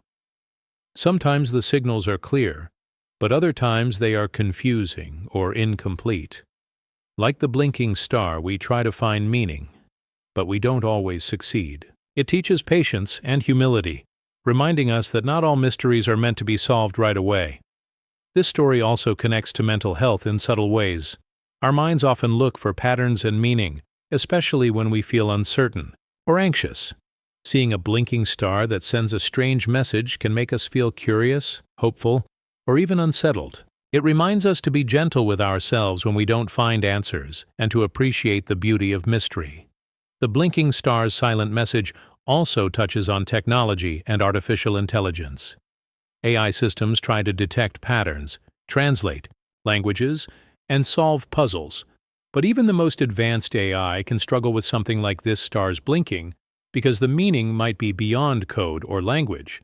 This reminds us that some mysteries remain outside the reach of machines, held in the quiet spaces of the universe. Picture yourself under a dark sky, watching that blinking star. The soft rhythm of its light feels like a calm heartbeat in the Vastness of space. It calls us to listen closely, not just for answers, but for the wonder of not knowing. It invites us to sit quietly with the unknown and find peace in the silent dialogue between the cosmos and ourselves. If this story of the blinking star made you feel curious or calm, please like this video and subscribe for more relaxing mysteries. Share your own thoughts or any strange experiences you've had in the night sky in the comments below. Together, we can explore the gentle, quiet wonders that surround us, waiting patiently to be discovered. Time-lost villagers. Imagine waking up one morning and finding that several days have simply disappeared from your memory. You look around, and the sun has risen and set many times, but none of it feels real. The moments in between have vanished like a dream slipping away. This is the story of a small Himalayan village where the people believe they lost 4 whole days, days when the sun came up and went down, but no one remembers what happened. Have you ever had a day when time felt strange? Maybe a moment when hours passed so quickly or slowly that it felt like time itself was bending. If you have, share your experience or where you were when you felt time change. Moments like these connect us all. They remind us that time is not just a clock on the wall, but something deeper and more mysterious. In this village, life continued as usual, but when the villagers tried to remember what they did during those 4 days, their minds came up blank. It was as if those days had been erased from their memories. Imagine losing important moments, simple things like a meal shared with a friend or a walk in the forest. Those moments shape our lives, and to lose them feels like losing a part of ourselves. This strange experience can be understood a little through things we all know. Sometimes, when people are very tired or stressed, their memories can become unclear. Maybe you have studied hard for an exam and later found that the day before felt like a blur. Or when someone is very sad, they might not remember parts of a difficult day. Memory is delicate, and it can be influenced by many things, including how we feel inside. Yet, in this village, the lost days were not just forgotten by a few people, but by the whole community. This shared memory gap is unusual and puzzling. It makes us wonder how much time is connected to our sense of self and community. When time slips away, does part of our identity slip with it? This paradox touches on how we believe in time itself. We measure it with clocks and calendars, but time is also a feeling, a sense of past, present, and future held inside our minds. When that sense breaks, it challenges what we understand about reality. How much of what we call time depends on our memories and awareness? The story of lost days also invites us to think about language and communication. How do we describe a day we can't remember? How do we explain the invisible passage of time? Sometimes language falls short when describing deep mysteries. This reminds us that some experiences go beyond words, held only in silent understanding. This mystery also connects with mental health. Memory loss can be frightening, whether from illness, trauma, or other causes. The villagers' experience echoes the fear many feel when their mind seems to betray them. It teaches us to be gentle with ourselves and others when memories fade or become unclear. Technology and artificial intelligence also bring interesting questions. AI tries to understand human memory and time, but can it grasp the feeling of lost days? Can a machine know what it is like to live without remembering important moments? The village's mystery reminds us of the unique, fragile nature of human experience that machines may never fully capture. Picture yourself walking through that Himalayan village, surrounded by towering mountains and quiet forests. The sun rises and sets, painting the sky with colors that feel both eternal and fleeting. The villagers smile gently, knowing their days have vanished, but life goes on. There is peace in accepting what cannot be changed, a calm trust in the rhythm of nature and time. If this story touched you, please like this video and subscribe for more calming mysteries. Share your own moments of lost time or strange memories in the comments below. Together, we can explore the quiet, mysterious rhythms that shape our lives and find comfort in the gentle flow of time, even when it feels lost. Plants that watch. Have you ever had the strange feeling that something quiet and still was watching you? Not a person, not an animal, but something completely silent? Something green? Gardeners in different countries have reported the same mysterious experience. They say some plants seem to follow them, not leaning toward the sunlight as plants usually do, but turning slowly, softly, toward the person themselves, not once, not twice, but again and again. Think about that for a moment. A living thing with no eyes, no mind as we know it, moving in ways that feel intentional, curious, even aware. It sounds impossible. But many people, especially those who spend a lot of time in their gardens or in nature, have shared similar stories. Have you ever felt something like this? A plant that always seemed to face you, or a flower that opened only when you were near? If you have, or if you've seen something close to it, share your experience in the comments. We're all part of this shared world. These quiet wonders connect us. To understand this idea, let's begin with what we already know. Plants do move. They turn their leaves toward the sun, grow roots toward water, and open or close depending on the time of day. These are natural, well-studied reactions. They don't need a brain or nerves. They follow patterns. But when a plant begins to move, not toward sunlight, but toward a person, that doesn't fit the usual rules. Let's imagine a small garden behind someone's home. They water their plants each morning, touch the leaves gently, maybe talk to them as many people do. After a few weeks, they begin to notice something odd. One of the tall sunflowers always faces them, even when the sun is behind it. They step to the left, and the flower shifts a little. They step to the right, and it follows again. Not quickly, not like a head turning, but slowly, as if the plant was aware. This may sound like fantasy, but awareness does not always mean thoughts or words. Some scientists have studied how plants can react to sound, to vibration, and even to touch. They've found that roots will avoid harmful chemicals. Leaves will fold when touched. And some plants seem to react differently depending on who is near them. It's not proof of emotion or thought, but it is a sign that life may be more connected than we usually believe. This mystery touches something deeper, our relationship with nature. For most of history, people believed that the world around them was alive in every way. Trees had spirits, rivers had moods. Plants were not just food or decoration, they were companions. In many places, this belief still lives. People talk to their plants, thank them, even name them, and maybe the plants respond in quiet ways. Think of times in your own life when you felt noticed without reason. Maybe while walking alone through a forest, you paused and felt that something around you had shifted. Not dangerous, just aware. The wind slowed. The birds quieted. Even the leaves seemed to pause. These moments don't follow science or reason, but they stay with us. This idea, that plants may watch us, also connects to our ideas about intelligence. We often believe only humans, and maybe animals, have minds. But what if there are other kinds of awareness? Ones that don't speak or move quickly but still sense and respond. If we look at artificial intelligence, we see that awareness can be built from patterns, learning from inputs slowly. Maybe nature built its own quiet version, deep inside roots and leaves. And what about memory? Some gardeners say their plants remember them. They bloom more for one person than another.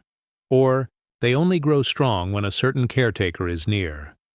Of course, this could be the result of care, watering, and gentle attention. But it also opens the question, can plants form bonds? Not emotional in the human sense, but some kind of connection? Let's take a simple example. Think of your daily routine. When you come home and your dog runs to greet you, you feel joy. When a child smiles when you walk into a room, you feel known. But what if your favorite fern slowly lifts its leaves when you enter? Or a vine tilts its head toward your chair? Would you feel the same kind of warmth? Many people report that their plants seem happier when they speak kindly to them. They grow better, greener, stronger, and when ignored, they wilt. Science is still learning whether this is real or just coincidence. But perhaps it's not only about science. Perhaps the way we treat living things matters in more ways than we know. There's also something very calming in the thought that we are being quietly watched, not judged, not measured, just noticed. A sunflower that gently turns to follow you. A vine that wraps more closely around the spot where you often sit. These soft signs of connection remind us we are not alone in the world. And they speak to mental health, too. In a time when many feel disconnected, anxious, or overwhelmed, nature offers quiet companionship. A plant that follows you may not solve your problems, but it may remind you that life is all around you. That even the smallest green leaf may be reaching out slowly, kindly, without a word. The idea of being watched by plants may seem strange, but perhaps it only feels that way because we've forgotten how to notice the slow rhythms of nature. Everything in nature moves more slowly than we do. Trees grow over decades. Flowers bloom in silence, but they still move. They still respond. And maybe, just maybe, they still see. If you've ever had a moment like this, when you felt a plant, noticed you, share it. Or if there's a spot in your garden or your room where the plants seem to thrive more, tell us about it. Let's build a gentle space where these quiet stories can live. And if you enjoy soft mysteries like this, please like this video and subscribe. Each story is an invitation to see the world differently, a reminder that the greatest wonders often sit right beside us, in the soil, in the light, in the slow turning of a leaf. Maybe the next time you pass by that plant in the corner, you'll notice its face has turned, just a little, toward you. Unknown alphabet codes. Imagine hiking in the quiet of a high mountain range, where the air is thin and the rocks are silent. You reach a steep cliff face, and something catches your eye, markings carved deep into the stone.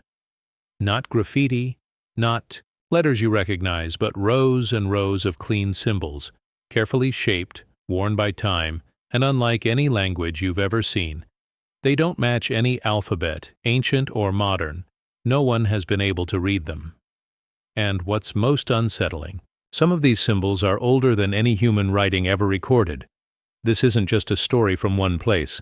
These strange mountain codes have been spotted in different parts of the world, in rocky cliffs, in deep caves, even in desert walls. People have tried to study them for years. Historians, scientists, cryptographers, even AI programs. But no one has made sense of them. It's as if the messages were never meant for us, or perhaps we've just forgotten how to read them.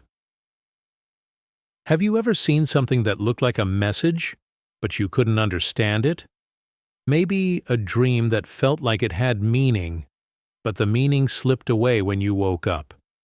Or maybe an old family letter in a language you don't speak anymore. You can see that it matters, but you can't feel what it says. That's what these mountain symbols feel like to many who find them. Silent, ancient, meaningful, but locked away. If you've ever come across strange symbols while hiking or exploring, even just carvings in your own town that don't quite make sense, feel free to share in the comments. Maybe someone else has seen the same. Maybe someone else has wondered too. Let's think for a moment about our daily life. We use letters and signs everywhere, on street names, phone screens, forms, and posters. We don't even notice them. But imagine if all the letters around you suddenly turned into a different alphabet. You'd see shapes, lines, and loops, but no meaning. How would you feel? Confused? Curious? Or maybe a little scared? Now imagine that these unknown symbols were older than any human history we've written down. Some experts say the symbols might just be decorations. Maybe someone long ago simply liked how they looked. But then, why are they always so neat, so repeated, so specific? Why do the same shapes show up on different continents, thousands of miles apart? Could there have been an old language, older than we thought possible, that we simply never learned to understand? It makes you wonder, how much of history have we forgotten? We often think we know where we came from, But when something doesn't fit the timeline, we struggle to explain it. It's like finding a strange piece in a puzzle, but the rest of the picture is missing. Maybe these mountain letters belong to a time we haven't discovered yet. Or maybe they're from a time that came before our idea of time even began.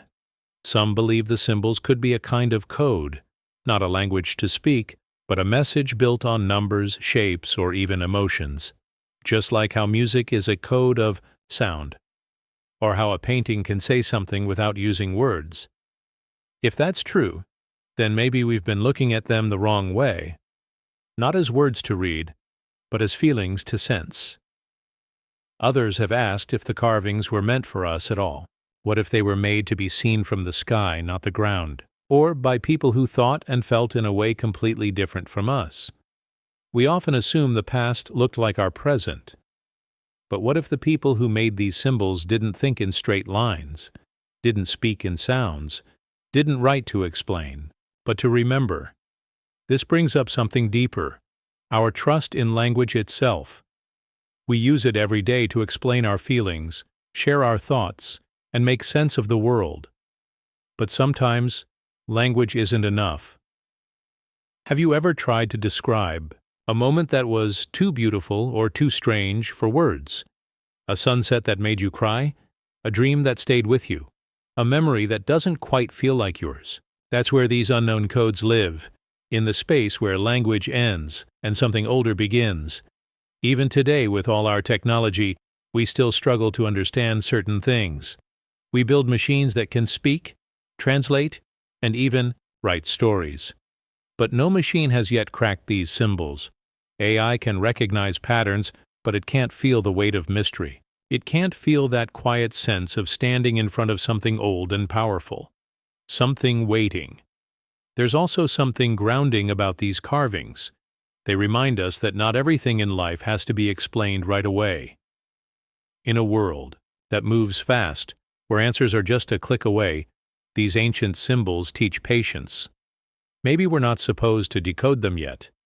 Maybe the message will only reveal itself when we're ready to listen differently. And perhaps the symbols themselves are not the message. Perhaps the message is the feeling they create. That strange sense of connection. That quiet reminder that we're part of something much bigger, much older, and still full of secrets. Some travelers say when they stand in front of these carvings, they feel calm. Others say they feel watched. Some feel nothing at all. But most agree it's impossible to look at them without feeling something shift inside. Like a part of you is remembering something it never learned. These unknown alphabet codes aren't just about old stones and ancient lines. They ask bigger questions. What is language? What is memory? How do we understand something we've never seen before? And what happens when we try? If you enjoy quiet mysteries like this, stories that invite wonder instead of answers, please like the video and subscribe.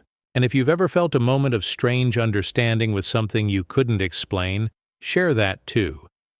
We may not have all the pieces, but maybe, together, we can start to see the shape of the puzzle.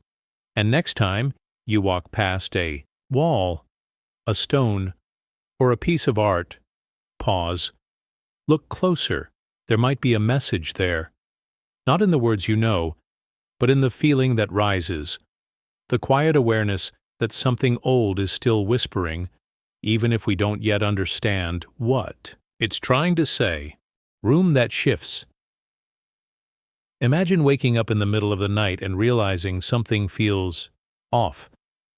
The lamp is no longer beside your bed. The chair you left near the window is now facing the door. The table has moved a few inches, but just enough for you to notice. You're sure you didn't move them. The door is locked, the windows are sealed, and the security camera you installed shows nothing. No one came in, no one went out. And yet everything is different, just slightly, but enough to make you question everything. That's the strange story told by several guests at a quiet hotel in the mountains. A room that doesn't just feel different. It is different every few hours. The furniture moves on its own. Always subtle, always just enough to make you wonder if you're imagining it. But after a while, it becomes impossible to deny. The room shifts. Have you ever left your home, come back, and felt like something was moved? A photo frame not quite where you left it. A door slightly open. A book turned on its side. You pause, trying to remember, did I do that? Or is something else going on? It's a small thing, but it unsettles you. This hotel room takes that feeling and stretches it over hours, days, even weeks. Some guests leave early. Others try to solve the mystery. But no one leaves without feeling changed. If you've ever stayed somewhere that just felt off, we'd love to hear your story. Whether it was a hotel, a friend's house, or even your own room, drop a comment below. You never know who might have felt the same thing. At first, many assumed the furniture movement was just forgetfulness. Maybe the cleaning staff moved things slightly. Maybe guests weren't paying attention. But over time, more people noticed the same pattern.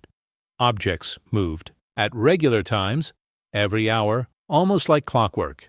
Not tossed or broken, but gently and carefully placed somewhere new. It didn't matter if the doors were locked. It didn't matter if cameras were watching. The room would always shift. One guest, curious and calm, placed coins at the base of each furniture leg. He marked the floor with chalk. He even filmed the entire room with night vision cameras. In the footage, nothing moved, no shadows, no people, just a quiet room. But in the morning, the chair had changed direction. The table had drifted slightly left, and the coins had been rearranged in a circle. He didn't feel afraid. He felt watched, but not in a threatening way.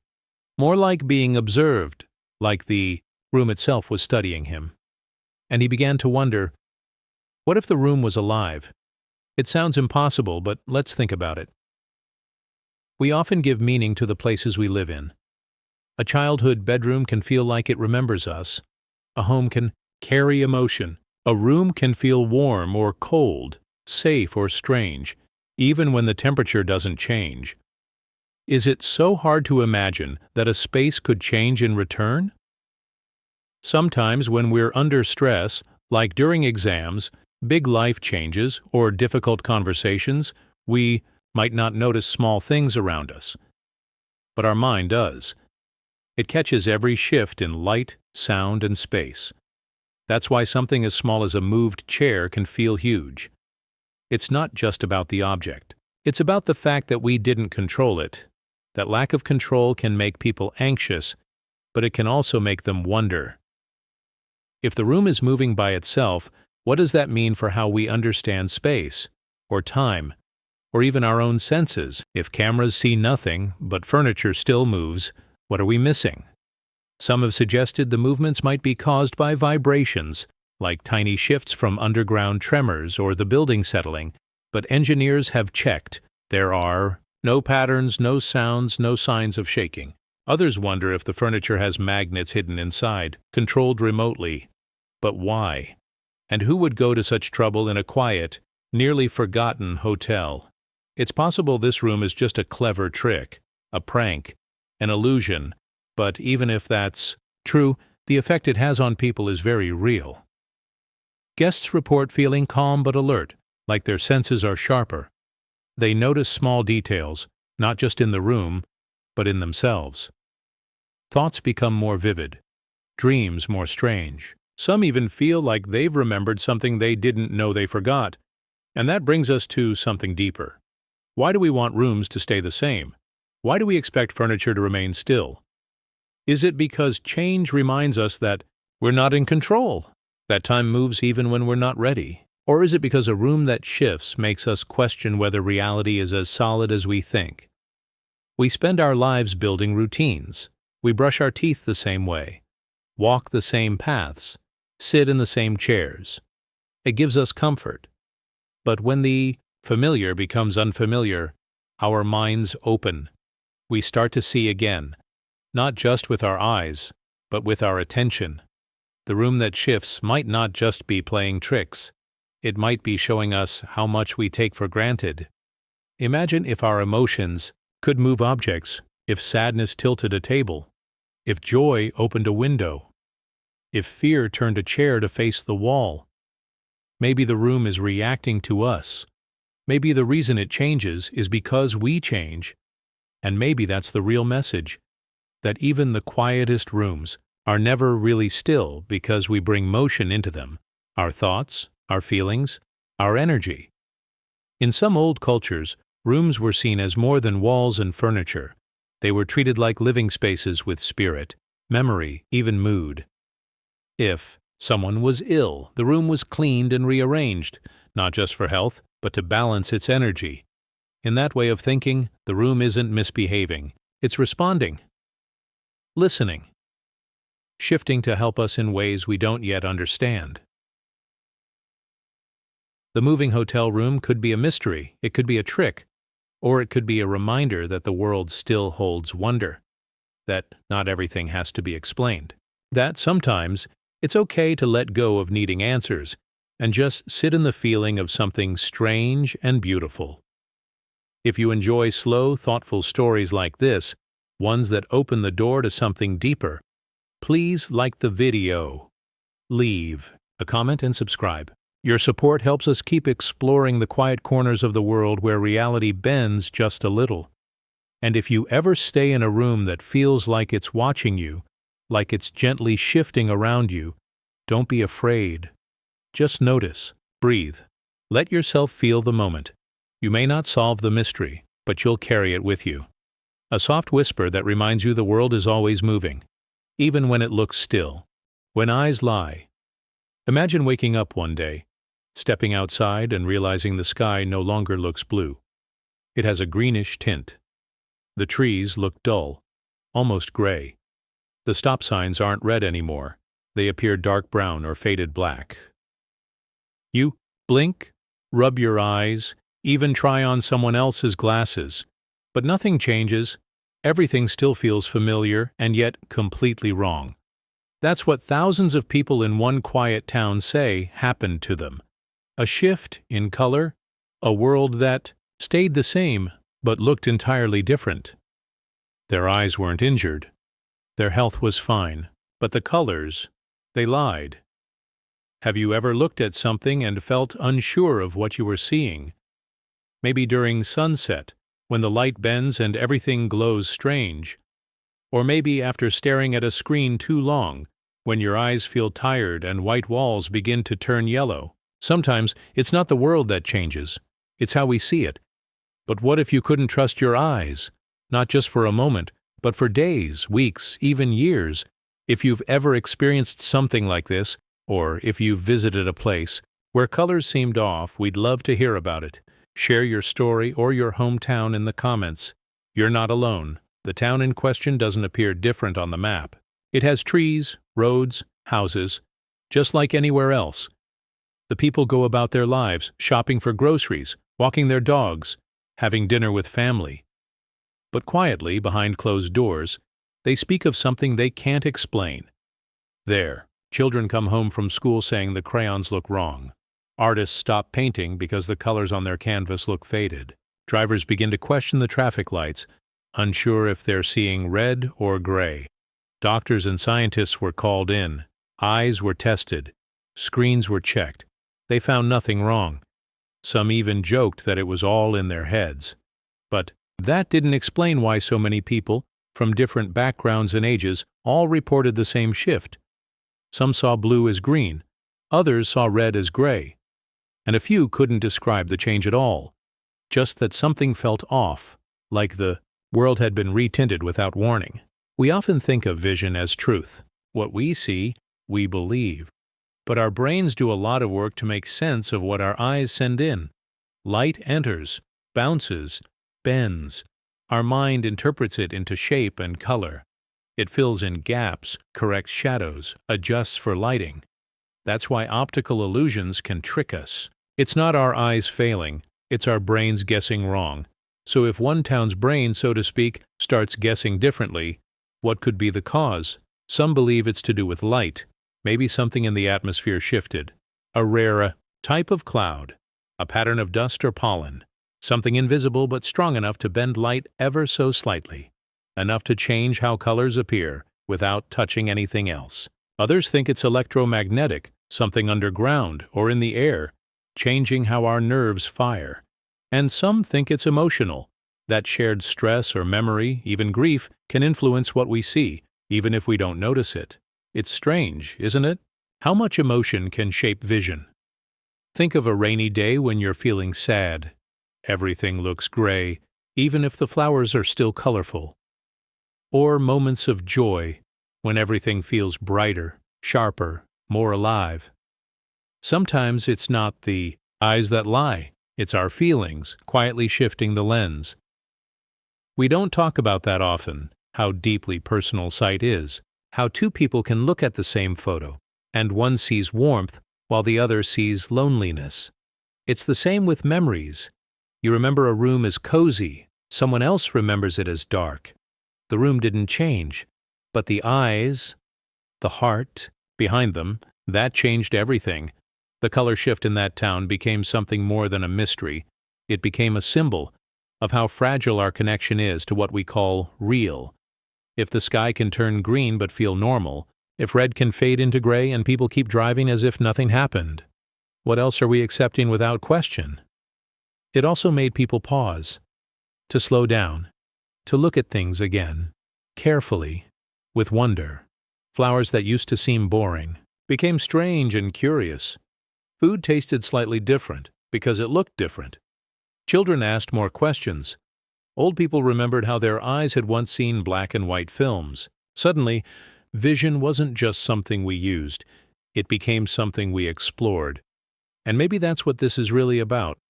Not a town with broken eyes, but a town with open minds. A place where people admitted they didn't know what was going on, but instead of running, they stayed. They lived with the question. They let themselves be uncertain. And in doing so, they discovered something rare. Curiosity without fear. In our everyday lives, we rely on certainty. We need to know what's real, but sometimes being unsure opens doors. It lets us rethink our beliefs. It reminds us that reality isn't as solid as we like to pretend. Even something as basic as color, something we learn as children with, crayons and flashcards, can shift, change, even vanish. This also raises deeper questions. What if your version of red is not the same as mine? What if we've been seeing different colors our whole lives, but using the same words to describe them? Is color just a shared language, or is it something more, something private, something unknowable? And what happens when we build machines, like AI or robots, to see the world? What colors do they see? Do they even see color at all or just data? How can they understand what it feels like to see a sunset if they can't be unsure? Like we are? Maybe our ability to doubt our own vision isn't a weakness. Maybe it's a strength. There's something beautiful in that, in the idea that even our eyes, our most trusted sense, can surprise us, can change, can remind us that we are not fixed. We are shifting beings, walking through a shifting world. And sometimes when our eyes lie, it's not to trick us, it's to teach us. If you've enjoyed this slow dive into the strange and quiet edges of reality, please like the video, leave a comment, and subscribe. It helps us keep making gentle stories like this. Stories where the world doesn't always make sense, and that's okay. And next time you look at a flower or a street sign or the sky, pause, just for a second. Ask yourself if the color is what you expect. Let your mind wander. Let the mystery in. Because maybe, just maybe, your eyes have something new to show you. Reversed gravity zones. Imagine holding a glass of water and tipping it ever so slightly. Instead of the water flowing down, it flows upward. Not in a big dramatic way, but slowly, steadily, against the pull of gravity. You look again. Maybe you think your eyes are playing tricks on you. Maybe it's the heat or you're just tired. But it's real. The water moves up the slope, not down. It doesn't splash. It doesn't tumble. It glides upward, as if gravity simply forgot its job. If something like this happened to you, even just for a moment, how would you explain it? Have you ever been to a place where things didn't feel quite right? A hill that looked uphill but felt downhill? A stream that flowed in the wrong direction? If you've seen something like that, or heard stories passed down in your town, share them in the comments. Maybe your place is one of these strange spots. Maybe you've seen gravity bend without realizing it. There are places in the world that people whisper about. Not haunted houses, not ancient ruins, just quiet little corners of the earth, sometimes in forests, sometimes by old roads where something strange happens. Gravity doesn't seem to work the way it should. Balls roll uphill. Water flows the wrong way. People stand at an angle but don't feel tilted. Tourists come, take photos, laugh nervously. Scientists come too. They bring tools. They measure. They record. But then they leave. And they don't say much afterward. No papers. No answers. Just silence. It's easy to dismiss these places as tricks. Maybe it's just the shape of the land, a clever optical illusion, the way trees lean or shadows fall. And in some cases, yes, that explains it. Our brains can be fooled. They expect the world to behave a certain way. When something looks like it's uphill, we believe it's uphill, even when it's not. Our sense of balance, our sense of direction, our sense of what's possible, all shaped by habit. And habit can lie, but not every case can be explained so simply. Some of these spots have been studied again and again. The land has been leveled, the angles double-checked, even lasers and drones have been used, and still, in those places, water climbs. Stones roll in the wrong direction. And gravity, our most trusted force, doesn't seem to behave. We don't often think about gravity. It's just there, holding us down, keeping our feet on the ground. We drop things, they fall. We jump, we land. It never changes, or so we think.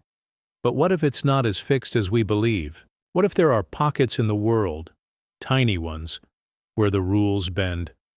Not break completely, just shift, just enough to notice.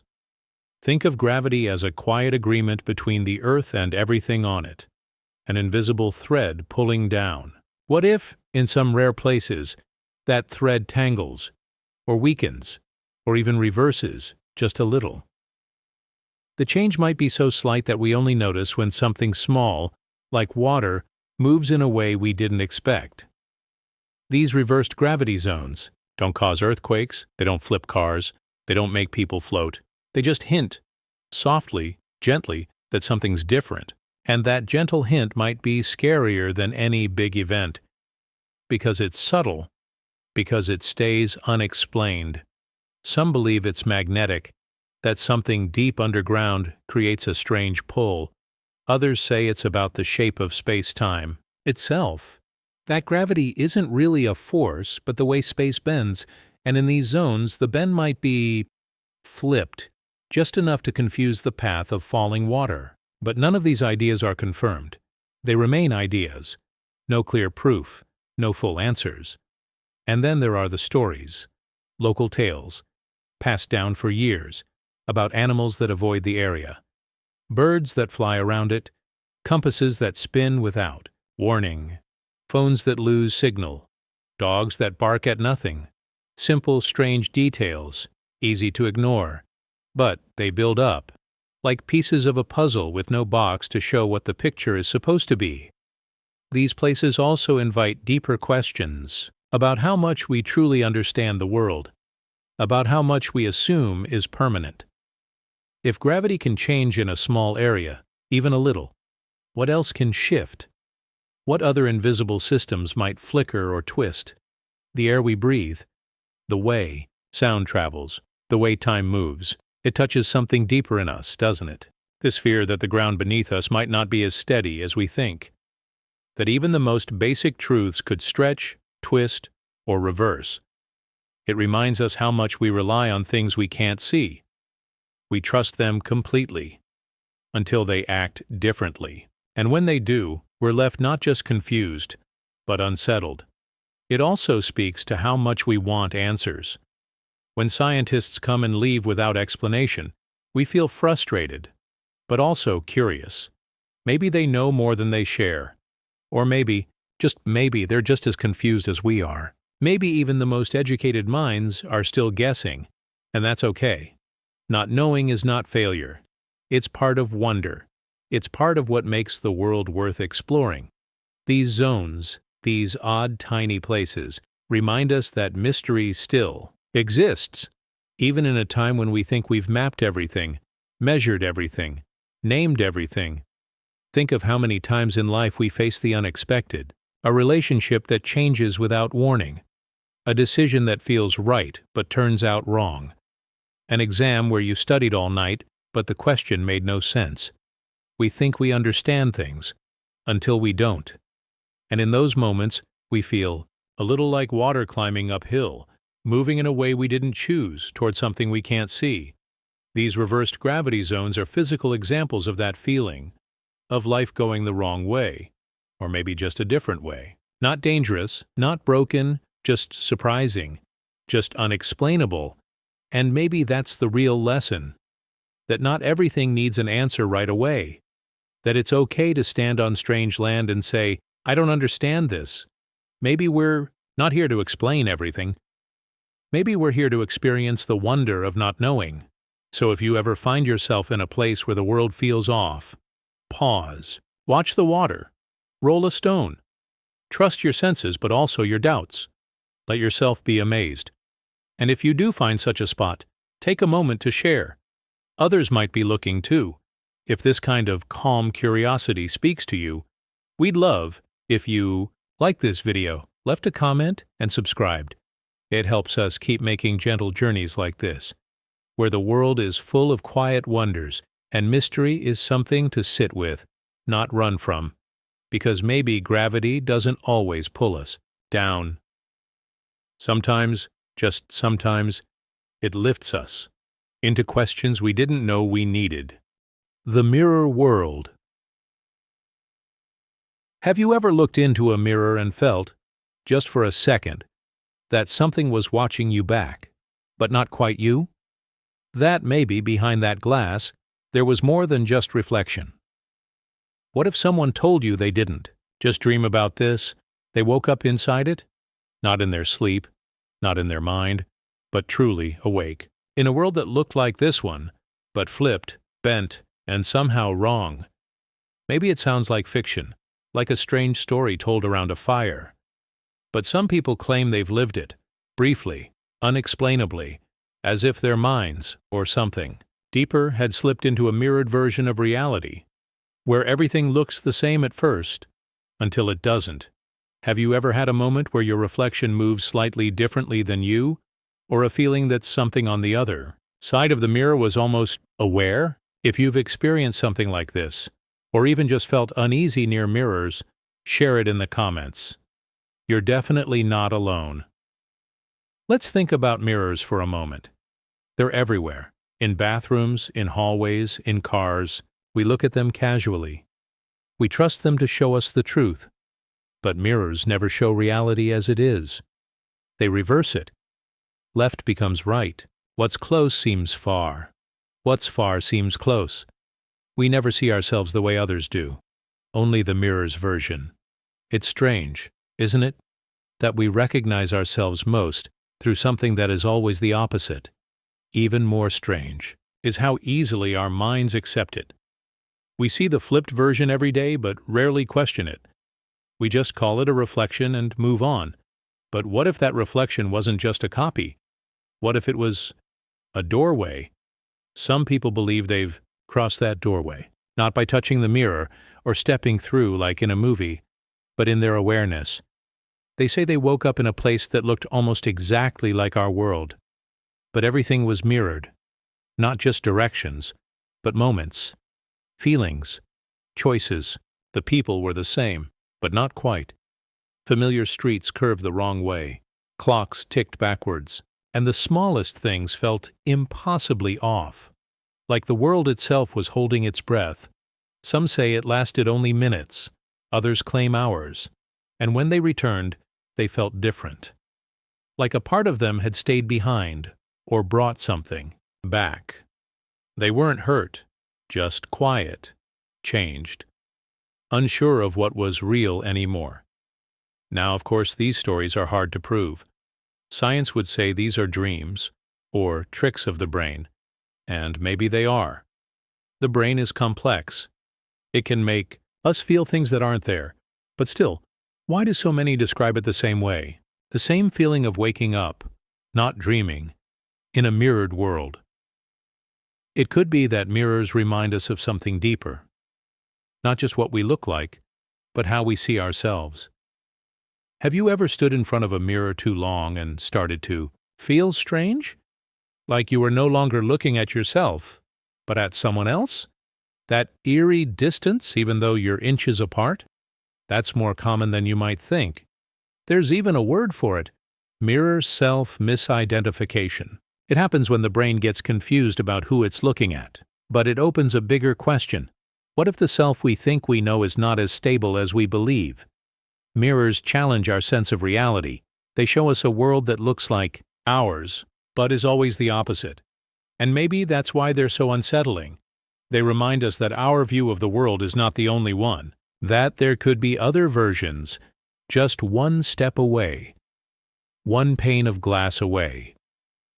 We use mirrors every day, but we never truly enter them.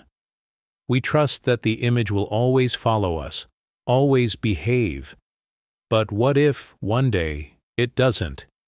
What if the version inside the mirror, your reflection, starts to hesitate or blink after you do? The idea seems impossible, and yet it lingers.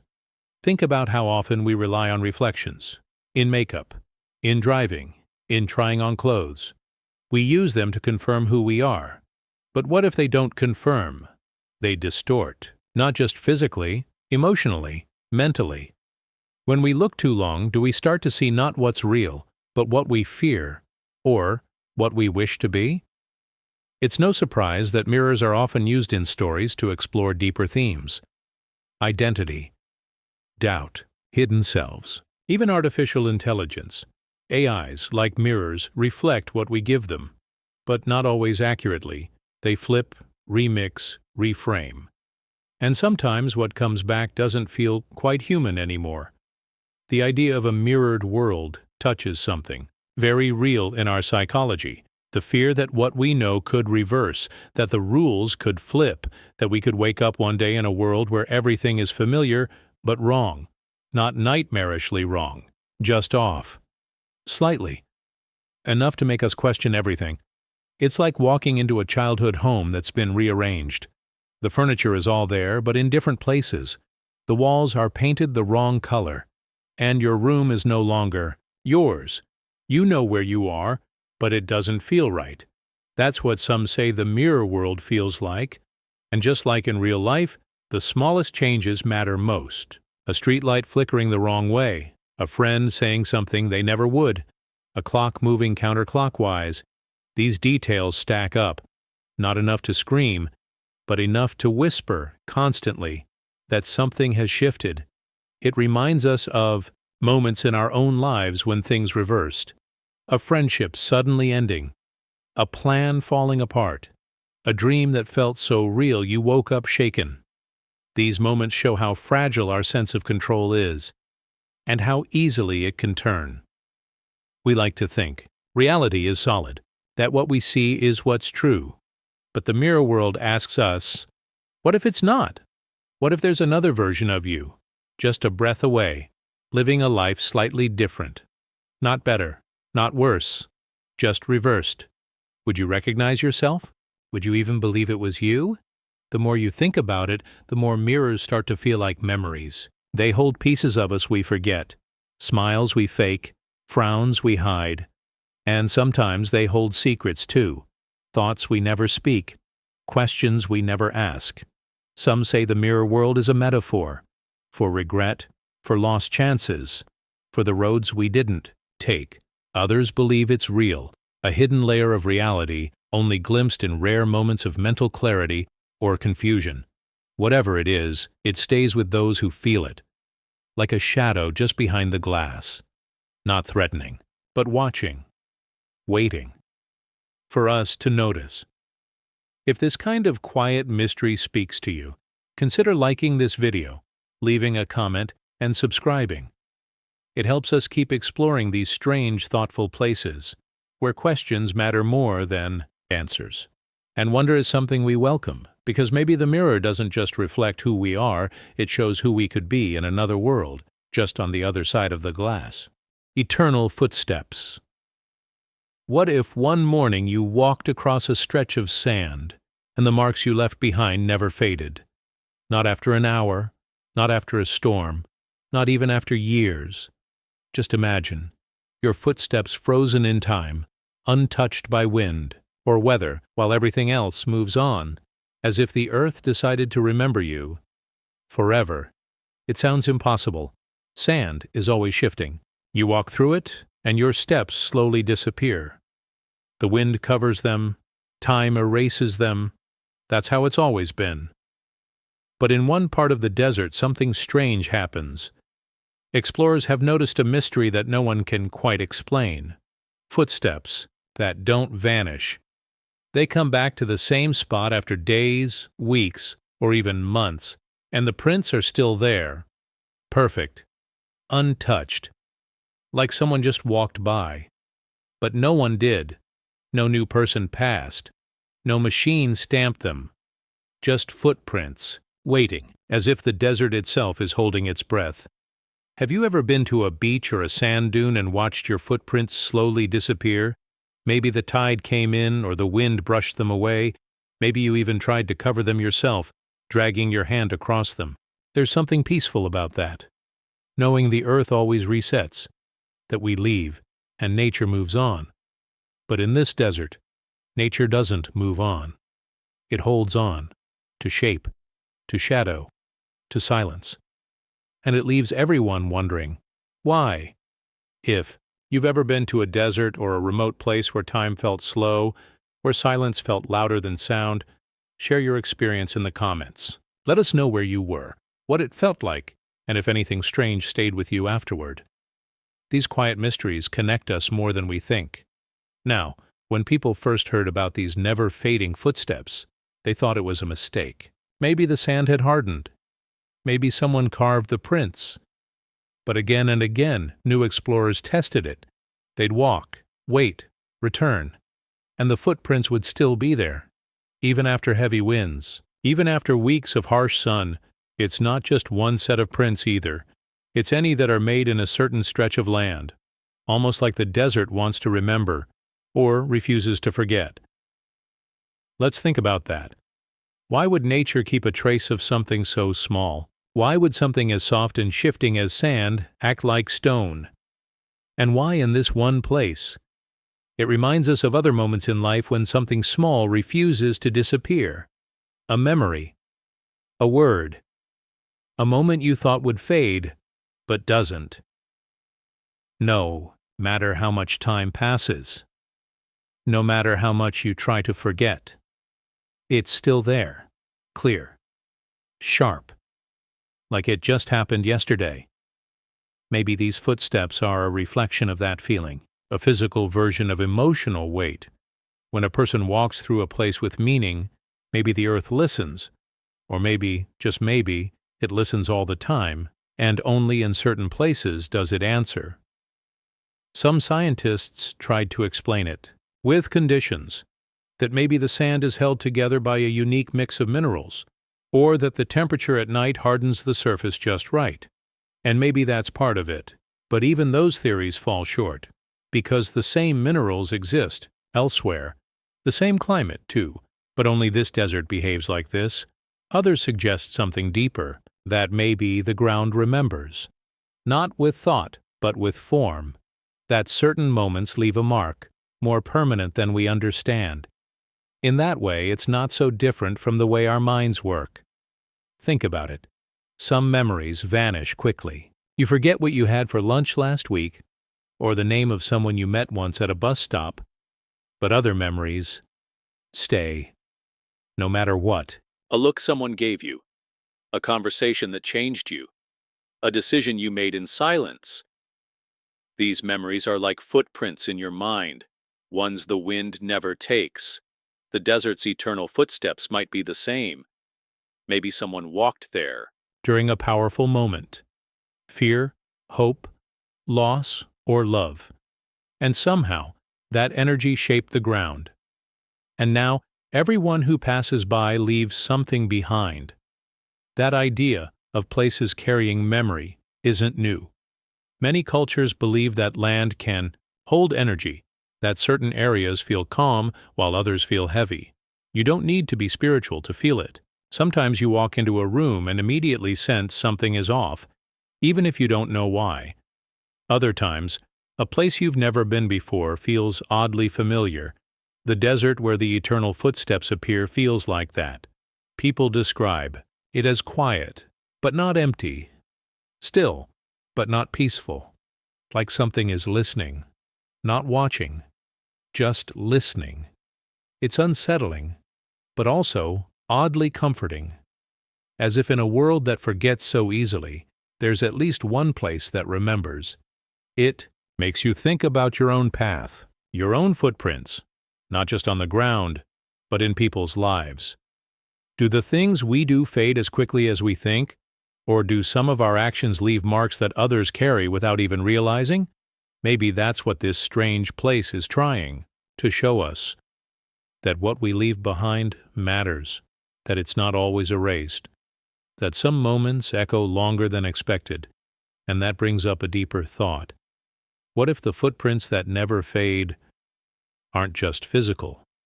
What if they're emotional or digital? In today's world, we leave trails everywhere. Messages, pictures, comments, choices. Even after we've forgotten them, they exist somewhere. Maybe even forever. The eternal footsteps remind us that every step counts, even the ones we think no one sees, especially those. Because sometimes the smallest act, a kind word, a quiet decision, a silent goodbye, becomes the thing that lasts longest. It also touches something important about time. In the desert, days are hot and endless. Nights are cold and quiet. But those footprints ignore time. They stay, no matter how much it passes. That's unusual. Most of life changes constantly, but this doesn't. It makes us wonder if time itself is more flexible than we think. Maybe some places stretch it. Maybe some moments stop it. Not in a science fiction way, but in a human way. Like when you see an old photo and suddenly feel like you're back in that moment, as if no time has passed at all. That's what the eternal footsteps do. They freeze a simple passing act into something lasting, a reminder that some steps can't be undone, and maybe they're not meant to be. So if you find this kind of thought-provoking mystery interesting, take a moment to like this video, leave a comment, or subscribe. It helps us keep exploring questions that don't always have answers, but always lead somewhere meaningful, because maybe the mystery isn't about why the footsteps stay. Maybe it's about what they represent, that we are never truly erased, that something, somewhere, remembers, even when we forget. The Whisper Tree. Imagine walking alone through a quiet forest. The wind is still. The air is soft. Not a single leaf moves. And yet, you hear it. A whisper. Faint, clear, and unmistakably directed at you. Not from a person, not from the breeze, but from a single tree. A message spoken so gently, so personally, that for a moment, you wonder if it came from inside your own mind. But it didn't. It came from the tree. There's a story passed between travelers and locals about one specific tree that speaks, not loudly, not constantly, just once, and only to those who come near with silence in their hearts. This tree doesn't creak, groan, or rustle. There's no wind in its leaves, no movement in its branches, just a whisper, a message, different for every person who listens. Some people say they heard their name. Others say they were told something they'd forgotten. A few say the tree reminded them of someone they lost. What makes it strange, what makes it worth sharing, is that the message always feels personal, deeply personal, as if the tree already knows something about you. Have you ever been in nature and felt like something was trying to speak to you? Not in words, but in feeling. Maybe on a hike or during a storm or while sitting under a tree alone. Did the quiet ever feel alive? If so, share your story in the comments. We're all connected by these strange, quiet experiences. Sometimes the most silent places are the ones that say the most. Now, people have tried to find the whisper tree again and again. They hear stories, follow maps, trace old notes passed around like legends. Some say it grows in the high hills of a remote forest. Others place it near a quiet lake, hidden in plain sight. But the truth is, no one seems able to prove where it stands. And yet, everyone who's heard it describes the same thing. The tree is tall, not unusually so, but somehow commanding. Its bark is dark and rough, like old skin. Its leaves shimmer lightly, but never move, even when the trees around it sway in the wind. This one stands still. People don't always find it by sight. They say they feel pulled toward it, as if it calls out to them without sound. And when they reach it, the air shifts. The forest grows quiet. And then the whisper comes. It's never loud, never alarming. Just a sentence, maybe two. Some hear it behind their ears. Some hear it from within. A man once claimed the tree told him to forgive his brother. He hadn't spoken to him in 15 years. Another said it whispered a single word: stay. She was planning to leave her town the next day, but she didn't. Later, she said it saved her life. A boy said the tree sang to him. Not a song with words, but a soft sound that made him cry. When asked why, he couldn't explain. It just knew me, he said, like it had always known me. The whisper tree is a beautiful mystery. And it opens a strange question. How could a tree speak differently to every person? What would it even mean? We live in a world full of noise. Cars, phones, notifications, people talking, always talking. But deep inside, we still crave quiet. And maybe in that quiet, we begin to hear things we usually ignore, thoughts that aren't ours, feelings that don't have names. That's what makes this story feel real, even if we can't prove it. Think about times in your life when a place spoke to you, maybe not literally, but emotionally. A childhood room, a hospital waiting area, a field you used to walk through after school. These places hold memory, emotion, something left behind. So maybe a tree, living, ancient, connected to the earth, can hold that too. Trees live for hundreds of years. They feel light, respond to touch, even communicate underground with other trees through their roots. Science has proven this. So, why is it so strange to believe one might listen a little deeper? The whisper tree makes us ask bigger questions about language, about connection, about the line between the real and the imagined. If a tree says something but only you can hear it, is it real?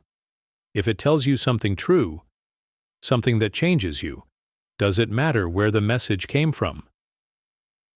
This idea touches our minds. In strange ways, it challenges the way we define communication. We usually think it happens through words. But what if the most powerful messages don't use language? What if the most important things we ever hear don't come from people at all? Like a feeling you get just before making a big decision, a sense that something is wrong or that something is right. We call it intuition, a gut feeling. But what if it's more than that? What if it's the world around us speaking in ways we forgot how to hear? In a way, the whisper tree could be a mirror, a quiet mirror that shows you what you're afraid to say out loud, that tells you something you already knew, deep down, but couldn't put into words. And maybe that's why everyone hears something different.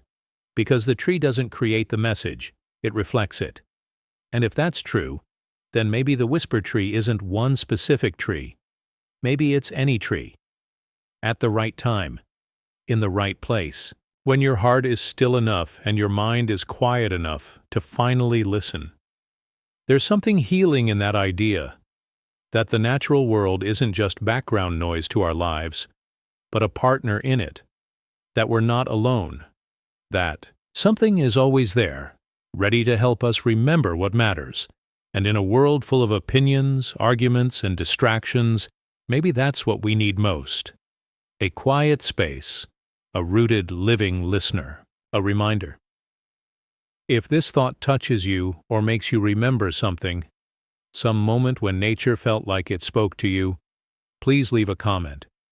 It helps others feel less alone. It builds a quiet, thoughtful space we can all return to, and if you'd like to hear more of these calming, mysterious stories, subscribe and like this video. It helps us keep exploring the strange wonders of the world and the even stranger places inside us, because maybe the whisper tree is real, or maybe it's just a story, but either way, it tells us something true. Sometimes when the world is silent, it still speaks. Lights inside Earth. Imagine walking deep into a cave, far from sunlight, far from noise, far from anything familiar. Your flashlight flickers against walls that haven't seen daylight in thousands of years. You keep going, down steep paths, through narrow openings, into the belly of the earth. It's cold, quiet, empty. But then suddenly, you see light, not from your gear, not from fire, not from anything you brought. The glow is soft. It spreads across the cave wall like a distant city at night. No wires, no lamps, no sound, just light, alive in the deep silence. Some cave explorers say they've seen these things. Lights underground. Lights with no source. They describe them like tiny stars, or like lanterns glowing behind invisible glass. Some pulse gently, like they're breathing. Others shine steadily as if they're waiting for someone. But the strangest part? The silence. No buzz, no hum, no reason for the light to exist. And yet, there it is, deep inside the earth, where nothing should be. Have you ever been somewhere totally silent, but felt like something was happening just out of view? Maybe alone in your room late at night? Or walking through fog, where everything feels still but strangely alive? That feeling of mystery, that feeling that something is just behind the quiet. If you've ever experienced that, even for a second, share it in the comments. You're not alone. Now, back to the caves. Most people think of caves as dark, dead places. But they're not. Caves are living. They breathe with air. They drip with water. They shift over time. They hide ancient fossils, unknown species, and long-lost carvings. And sometimes they glow. In some cases, light underground comes from glowing minerals, or rare fungi, or small insects that shine like fireflies. These are real. They exist. But what makes the lights we're talking about so strange is that they don't behave like those things. They're brighter. They don't flicker like bugs, and they appear in places where nothing should grow at all. One explorer described walking into a massive cavern. No path, no map, just space and light, not blinding, not artificial, just there, hanging in the air. He said it looked like a town across a valley, warm golden dots in the distance. But when he tried to get closer, the lights didn't move, but they seemed farther away. No matter how far he walked, they stayed at the edge of his vision. Another climber said he saw blue light running along the cave wall like a stream. When he touched it, nothing was there, just stone. Cold and smooth, but the light remained, like it didn't care about the rules of the physical world. These stories sound impossible, but people keep telling them, and not just one or two. From different parts of the world, different kinds of caves, different kinds of people, all describing the same thing. City-like lights, far below the surface, no sound, no source. What makes this so unsettling is how it blurs the line between inside and outside, between above and below. Cities are supposed to be up here, on the land, under the stars. But these lights feel like cities, down there, hidden, buried, forgotten. Or maybe never discovered. Think of the cities we live in, full of buildings, cars, signs, noise, always moving, always glowing. Now imagine a version of that, silent, deep, unmoving, inside the earth. What would it mean? Are they echoes of something ancient, hints of something waiting, or just tricks of the mind? This brings us to a strange idea. What if these lights aren't physical at all? What if they're not out there, but instead reflections of something in here, something inside the human mind that gets unlocked by darkness, silence, and time? People say the mind plays tricks in the dark, that it fills in gaps, that it creates shapes, sounds, even memories when it's left alone too long. But what if that's not a trick? What if it's a doorway? Have you ever stared into darkness and started to see movement, or heard your name in the wind? These things happen because the brain is always listening, always reaching, and in the deep silence of caves, maybe it hears something real, something we can't explain yet. This touches something deeper, something more personal. Because whether these lights are real or imagined, they still feel meaningful. They still create wonder. And wonder matters. It reminds us that we don't have all the answers, that there are still mysteries waiting to be explored, not just in the world, but inside ourselves. Think about belief. Some people believe in things they've never seen: love, intuition, hope. We trust them. We rely on them. So why is it hard to believe that something beautiful could exist in the deep dark, even if we don't understand it? The lights inside Earth make us question what's real, what's memory, what's experience. They ask, can something be true if we can't measure it? Can something be real if only one person sees it? These are the same questions we ask about dreams, about emotions, about consciousness itself. In a way, the glowing cave is a symbol for the mind. Vast, dark, quiet, but sometimes, unexpectedly, filled with light. And maybe that's the point, that even in the places we think are empty, something is alive, watching, shining, waiting. So whether the lights are physical or imagined, they still do something important. They remind us to look, to listen, to explore the quiet places in our world and in ourselves. If this story sparked something in you, or reminded you of a strange moment from your own life, share it in the comments. We read everything, and your words help others feel safe in their curiosity. And if you'd like to wander deeper into more mysteries like this, remember to like and subscribe. It helps us keep exploring the soft edges of reality together. Because somewhere deep in the earth, or deep in your mind, there may be lights still waiting to be found. Sky floating water. Imagine looking through a drone camera and seeing something that shouldn't exist. A lake, not on the ground, not in a valley, not tucked into the curve of a mountain, but suspended in the sky. Floating. Still. Silent. A body of water hovering far above the earth. No support, no structure, just water in the air, holding its shape like a dream. And then, days later, it vanishes. That's what one drone operator reported. While flying over an open field, they saw something strange on the screen. At first, it looked like a cloud. But it didn't move with the wind. It shimmered. It reflected sunlight.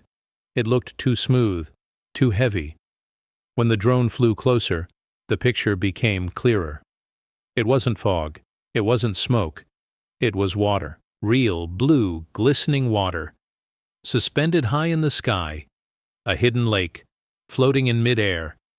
Have you ever seen something that made you question your own eyes? Maybe a shadow that looked like a person. A cloud that resembled a face. A reflection that moved when nothing else did. If you've experienced something strange like that, share it in the comments. There's comfort in knowing we're not the only ones who felt the world bend. Just a little. Now, the lake, it didn't stay. After a few days, it disappeared. No trace, no splash, no trail, just gone. As if it had never been there, as if it had only existed for a moment, to be seen, and then released. Some people tried to explain it. They said it might have been a mirage, or a trick of light, a temperature shift, a reflection from below. But none of the explanations quite matched, because water moves, it falls, it obeys gravity. But this lake stayed still. It held its form, and it floated. It reminds me of something simple. Have you ever tried to hold water in your hands? It slips away. It won't stay. You can feel it for a second, but you can't keep it. That's how this sky-floating lake feels. Real, but impossible. Visible, but unreachable. In daily life, we expect things to stay where they belong. The sky above, the ground below. People act how we think they will. Days follow a pattern. We get used to this order. It makes life feel safe. But sometimes, that order breaks. Something small goes missing. Something odd shows up. It doesn't feel dangerous, but it makes us pause. It whispers, "Not everything follows the rules." The floating lake is one of those whispers. It also reminds us of how often we ignore what we don't understand. We look for simple answers, a glitch, a mistake, a fault in the camera. And maybe that's what it was. But even so, doesn't the mystery still matter? Doesn't the fact that it was seen mean something? We live in a time where cameras are everywhere, phones, drones, satellites. And yet, there are still things we don't capture. Still moments that happen once and vanish. That tells us something. That the world is still wild, still surprising, still full of quiet secrets waiting to be noticed. This story touches on more than just physics. It speaks to belief. What do we trust? Our eyes or our understanding? What do we do when something real doesn't make sense? These questions don't just belong to science. They live in relationships, in memory, in emotions. You might trust someone and they surprise you. You might remember a day differently than someone else does. You might feel happy but not know why. All of these things are little versions of the same paradox. The world is not always what we think it is, and sometimes that's okay. There's also something beautiful about the idea of a hidden lake in the sky, a secret place, untouched, unseen by most. A reminder that nature can still create wonders we don't fully understand. It brings to mind old myths, floating islands, invisible cities, pathways to other worlds. Maybe this is how those stories began, with one strange sighting, one quiet moment when someone saw something impossible. Some say we need to explain everything, to name it, measure it, file it away. But what if the mystery itself has value? What if wonder is worth keeping? Think of the stars. We know what they are, burning gas, millions of miles away. But still, when we look up, they feel magical. They don't lose their beauty just because we understand them. In the same way, maybe the sky-floating lake doesn't need to be solved.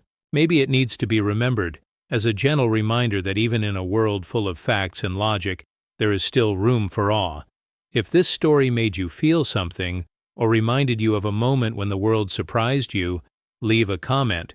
Let's share those moments. Let's build a little space for curiosity, for mystery, for things we can't quite explain. And if you'd like to drift deeper into stories like this, remember to like and subscribe.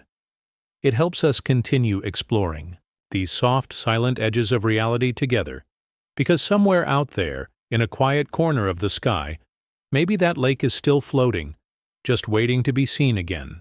Voiceless Children Talk. Imagine a world where words come not from voices but from silent movements and expressions. Now imagine children who cannot hear or speak in the usual way, suddenly communicating in a language no one had heard for centuries. A language thought lost to time, spoken perfectly, not by a single group but by children in different countries, miles apart, without any connection. How could this happen?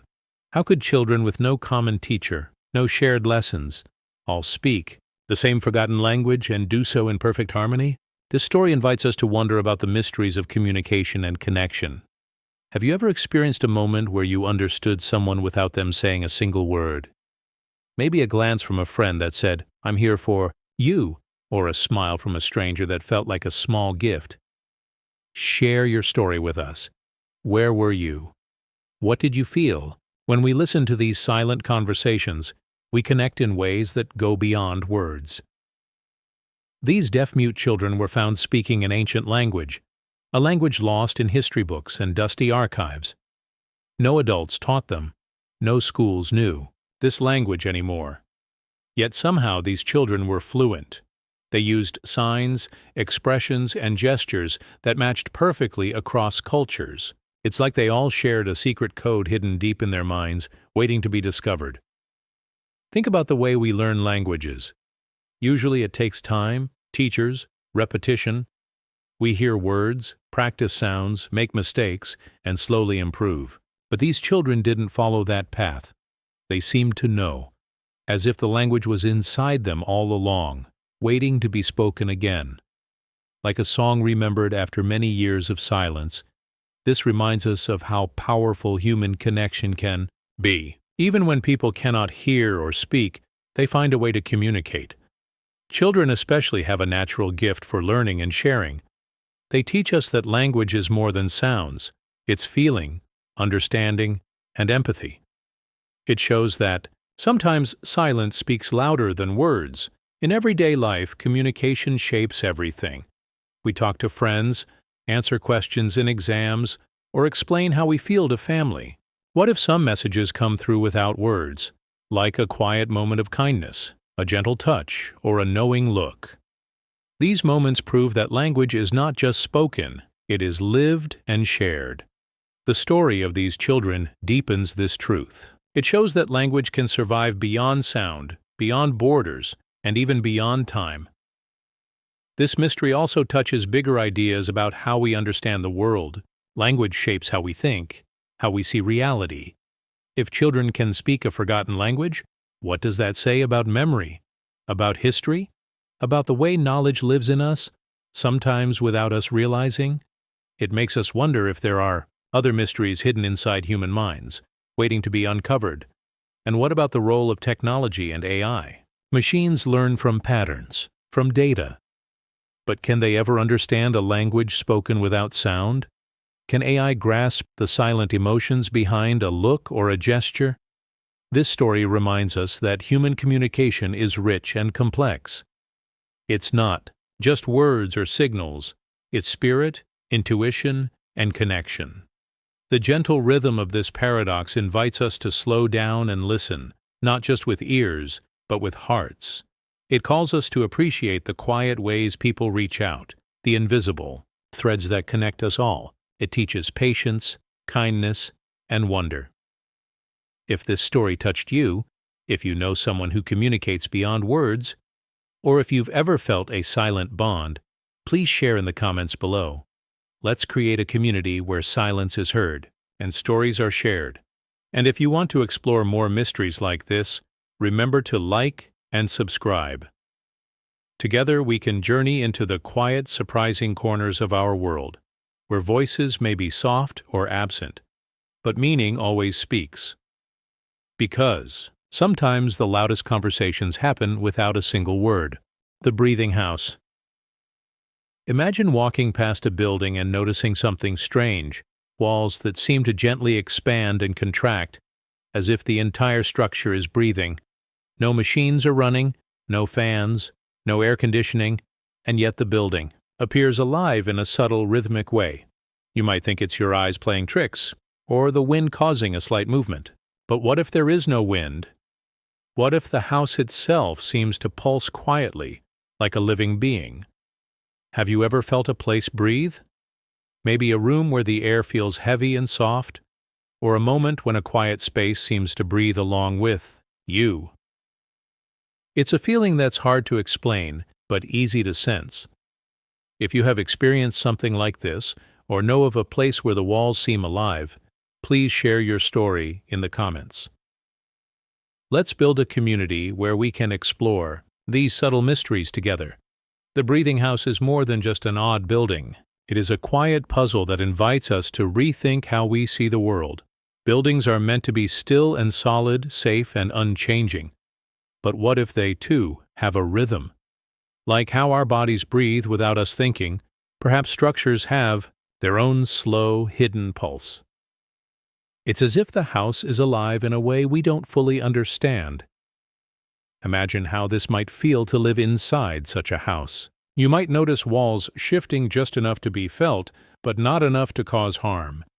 It could be calming, like the slow rise and fall of a chest in deep sleep. Or maybe unsettling, a reminder that even the places we trust are full of unknowns. This simple, strange movement challenges everything we expect from the buildings around us. We all experience change daily. Weather shifts, seasons come and go, emotions rise and fall.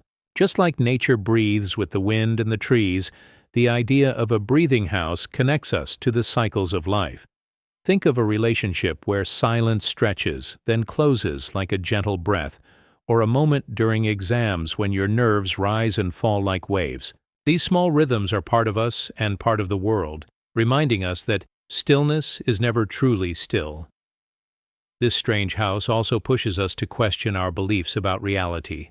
We trust what we see and hear, but some things are beyond ordinary senses. What if the building's movement is so subtle it slips past scientific explanation? What if there are forces or energies in the world we have yet to discover? It opens the door to wonder, to mysteries beyond our daily experience. The breathing house story also touches mental health in unexpected ways. When we feel anxious or stressed, we often focus on our breath to calm down. The steady in and out reminds us we are alive and connected. Could a building that breathes offer a similar calm? Could it remind us that life, even in its strange forms, moves gently and with purpose? This idea of a breathing space might offer comfort in uncertain times. Looking at this through the lens of technology and artificial intelligence adds another layer. Machines and smart buildings respond to people's needs, adjusting temperature, light, and sound. But can they truly breathe? Can AI create something that moves with the subtlety of life? The breathing house reminds us that some qualities of being alive might remain beyond technology, rooted deeply in mystery and nature.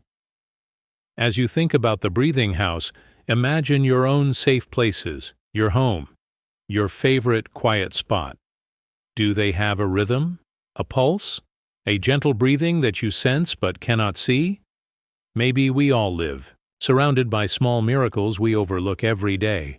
If this story intrigued you, if you know of any place that feels alive in a quiet way, please share it with us. Your experience might help others see the world with fresh eyes. And if you want to explore more wonders like this, don't forget to like, comment, and subscribe. Together, we will keep uncovering the calm, mysterious rhythms that surround us, waiting quietly to be noticed. Because sometimes the world breathes softly right beneath our feet. If only we take the time to listen. Unknown sleep language. Have you ever woken up in the morning only to find out you were talking in your sleep? Maybe you heard strange words or sounds that you don't understand at all. Now, imagine if people all over the world, no matter their language or culture, were speaking the same unknown language, but only when they are dreaming. It sounds strange, even impossible. Yet, many sleep talkers have been recorded uttering words that no one recognizes, as if a secret language comes alive only during sleep. Have you ever talked in your sleep? Or maybe someone close to you does? If so, please share where you are from and what kind of words you or they say. It is fascinating to think that this quiet, hidden language might connect people from every corner of the earth. By sharing stories, we can see if this mysterious sleep language appears everywhere and maybe learn something new about our minds. This unknown sleep language reminds us of how much is hidden in our dreams and how much we do not understand about ourselves. Think about how during the day we speak in our native tongue or learn new languages. We carefully choose words, sentences, and meanings. But when we dream, the mind wanders freely. It plays with images, feelings, and sounds in a way that seems without rules. The fact that many people all over the world might speak the same secret language while asleep is both surprising and beautiful. It is like a hidden bridge between us all. Imagine a classroom where students from different countries come together. Each speaks their own language during the day, but when they sleep, they all speak this unknown language. It is as if the mind has a universal voice beyond words learned in school or at home. This silent language connects us, no matter the differences in weather, culture, or even life challenges like exams or friendships. In sleep, these barriers disappear. This strange language of dreams touches on much bigger ideas about how we see reality. We usually think language is a tool we control, a way to express thoughts clearly. But what if there are parts of our minds that speak without our knowing? What if there are universal feelings, images, or sounds inside us all, waiting to be heard only in dreams? This idea challenges what we believe about how language works and what it means to communicate. This mysterious language also connects with mental health and well-being. Our dreams often reveal our worries, hopes, or hidden feelings. Talking in. Sleep could be a way our minds express things we cannot say when awake. Sometimes it is a relief to speak without thinking, to let feelings flow freely. The unknown language might be part of how our brains heal and process emotions, reminding us that rest is not just sleep, but a journey deep inside ourselves. Looking at this mystery through the eyes of technology and AI is also fascinating. Artificial intelligence tries to understand and mimic human language. It learns from patterns, rules, and data. But can AI ever grasp a language that lives only in dreams, without rules or clear meanings? This sleep language shows us that some parts of the human mind are still beyond machines, filled with wonder and mystery. As you think about the unknown sleep language, reflect on your own dreams. Do you remember any words, sounds, or feelings that felt different, special, or hard to explain? Maybe you are part of this quiet mystery without knowing it. Life is full of unseen connections, and sometimes the most surprising ones happen when we are asleep. If this story moved you or made you curious, please share your sleep talk experiences or your location below.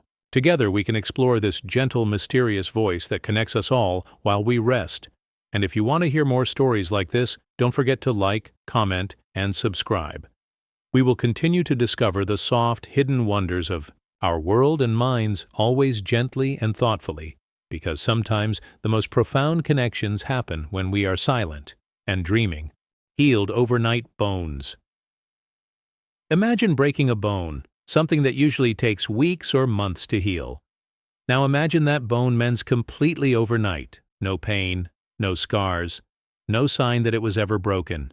It sounds like a story from a fairy tale or a miracle, yet there are multiple reports of this happening in very different places to unrelated people. How could this be possible? Could our bodies have hidden powers we don't fully understand? Have you or someone you know ever experienced a healing that seemed too fast or too perfect? Maybe a cut that vanished quickly, or a bruise that faded overnight? If so, please share where you are from and what happened. These stories help us build a community of wonder, reminding us that healing is sometimes stranger and more beautiful than we expect. Think about everyday healing in your life. When you get a small cut or bruise, it usually fades with time. Our bodies work hard, day and night, repairing damage with cells and blood. Bones are tougher. They need much more time because they are strong and solid. Doctors say broken bones need weeks or months to grow back fully. This slow process is what we all learn and accept. But these overnight healings challenge that understanding completely. They show that something deeper might be happening. Imagine a child falling and breaking their arm one evening. By morning, the pain is gone, and the bone is as good as new. No cast, no scars, nothing to show it was injured. This sudden healing is hard to believe, but it is reported again and again across different countries and times. People who experience this healing often feel amazed, grateful, and sometimes confused. They wonder if they were lucky or if their bodies have special secrets. This paradox of rapid healing connects to bigger ideas about how our bodies work. Science studies bones carefully. We know cells called osteoblasts help repair breaks, but science also admits that the full picture of healing is still a mystery. These quick recoveries push us to ask, what else can our bodies do? Is healing just about cells and time? Or is there something else, like energy, spirit, or unknown natural forces that speeds up recovery? We can compare this to other everyday mysteries. Think about weather changes.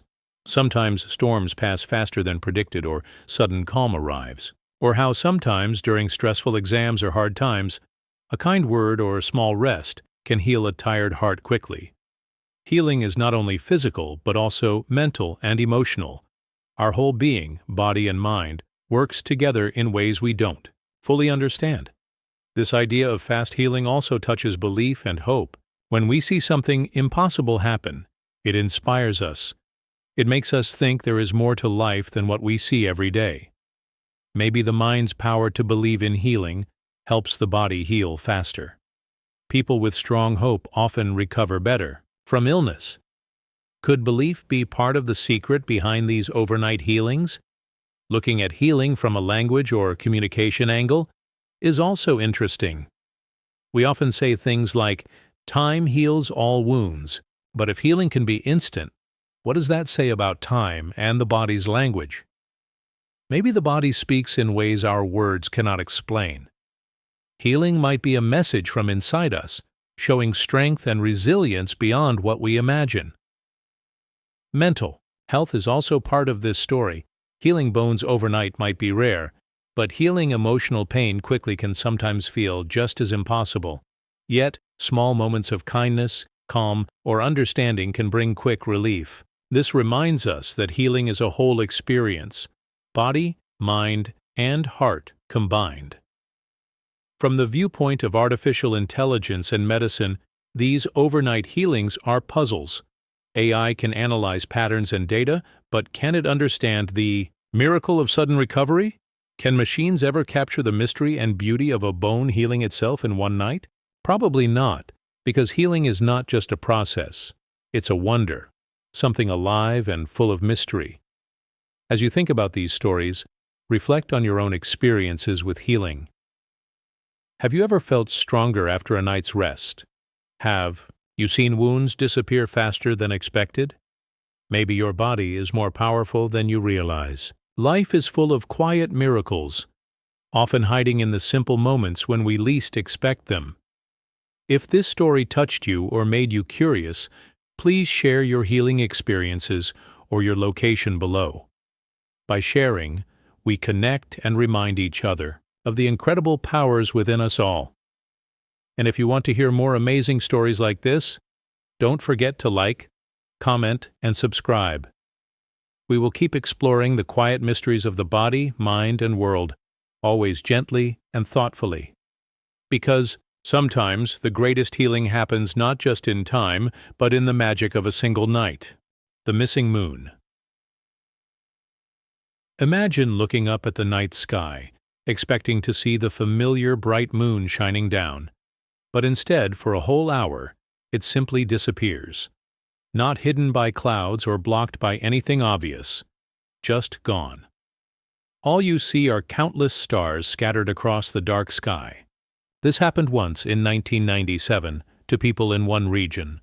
For a full hour, the moon was missing, vanished from the sky, leaving only the stars behind.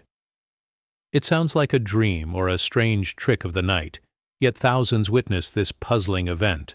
How could something as constant as the moon simply vanish for a while? Have you ever noticed something familiar suddenly feels strange or different? Maybe a favorite place changed without you realizing, or someone close behaved in a way you did not expect. If you have a story of something mysterious or unusual in the sky or anywhere around you, please share it. Where are you watching the sky from? These moments connect us in a shared wonder, a feeling that the world can still surprise us even in the smallest ways. The moon is one of the most constant and reliable sights in the night sky. People have depended on it for thousands of years, to mark time, to guide sailors, and even to inspire poets and dreamers. We expect it to be there, glowing softly, a steady presence when the world goes dark. But what if it isn't? What if it simply disappears for a while, leaving the stars to take its place? This strange event shakes our trust in the natural rhythm of the world. To understand this better, think about everyday moments when something expected changes. Imagine waiting for a phone call you always get at a certain time, but it never comes, or expecting the sun to rise on a cloudy morning, but it hides behind thick clouds all day. These small disruptions make us feel uneasy. They remind us that life is not always predictable. The missing moon is a bigger version of that feeling. The sky itself changed its usual face. During that hour in 1997, people looked up and felt a quiet confusion. Without the moon's light, the stars seemed brighter, sharper, as if the night itself was trying to tell a different story. Some may have felt calm, enjoying the unusual view. Others might have felt a strange emptiness, missing the moon's familiar glow. This shows how deeply connected we are to the natural world, even to something as simple as the moon. This event invites us to think about bigger questions. What is real and constant in our lives? How do we react when the steady things change or disappear? The moon disappearing for an hour challenges our sense of certainty. It touches belief. How much do we trust what we see? Sometimes, when things change unexpectedly, we doubt our own eyes or our understanding. This doubt can be uncomfortable, but it also opens the door to wonder and curiosity. Language itself struggles to explain such events. We say once in a blue moon to mean something rare. But what if the moon itself can vanish for a time? Our words sometimes fall short when nature surprises us. It reminds us that the universe speaks in mysteries beyond our simple labels and explanations. Thinking about mental health, the missing moon can be a metaphor. Sometimes people feel like something important is missing in their lives.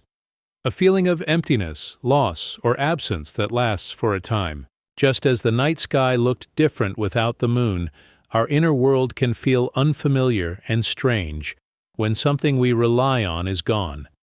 But just like the moon always returns, these feelings can also pass, bringing light back into our hearts. From the point of view of technology and artificial intelligence, the missing moon is a puzzle that machines cannot easily solve. AI can predict patterns and analyze data, but it cannot explain the mystery of the moon vanishing for an hour. It reminds us that some experiences are beyond data. They live in human wonder and imagination, in the stories we tell each other about the sky. As you reflect on this strange event, think about your own experiences with change and the unexpected. Have you ever seen the sky look different from what you expected? Have you felt moments when something important seemed to disappear? Remember, these moments connect us all. They remind us to stay curious, open, and calm in the face of mystery. If this story made you wonder or feel something new, please share your thoughts and your location below. By sharing, we create a space where we can explore the unknown together, gently and thoughtfully. And if you enjoy stories that calm the mind and open the heart to mystery, please like, comment, and subscribe. We will continue to explore these quiet, strange moments that make life so deeply fascinating, because sometimes the moon may disappear but the stars remain, shining quietly, reminding us that even in absence, there is light.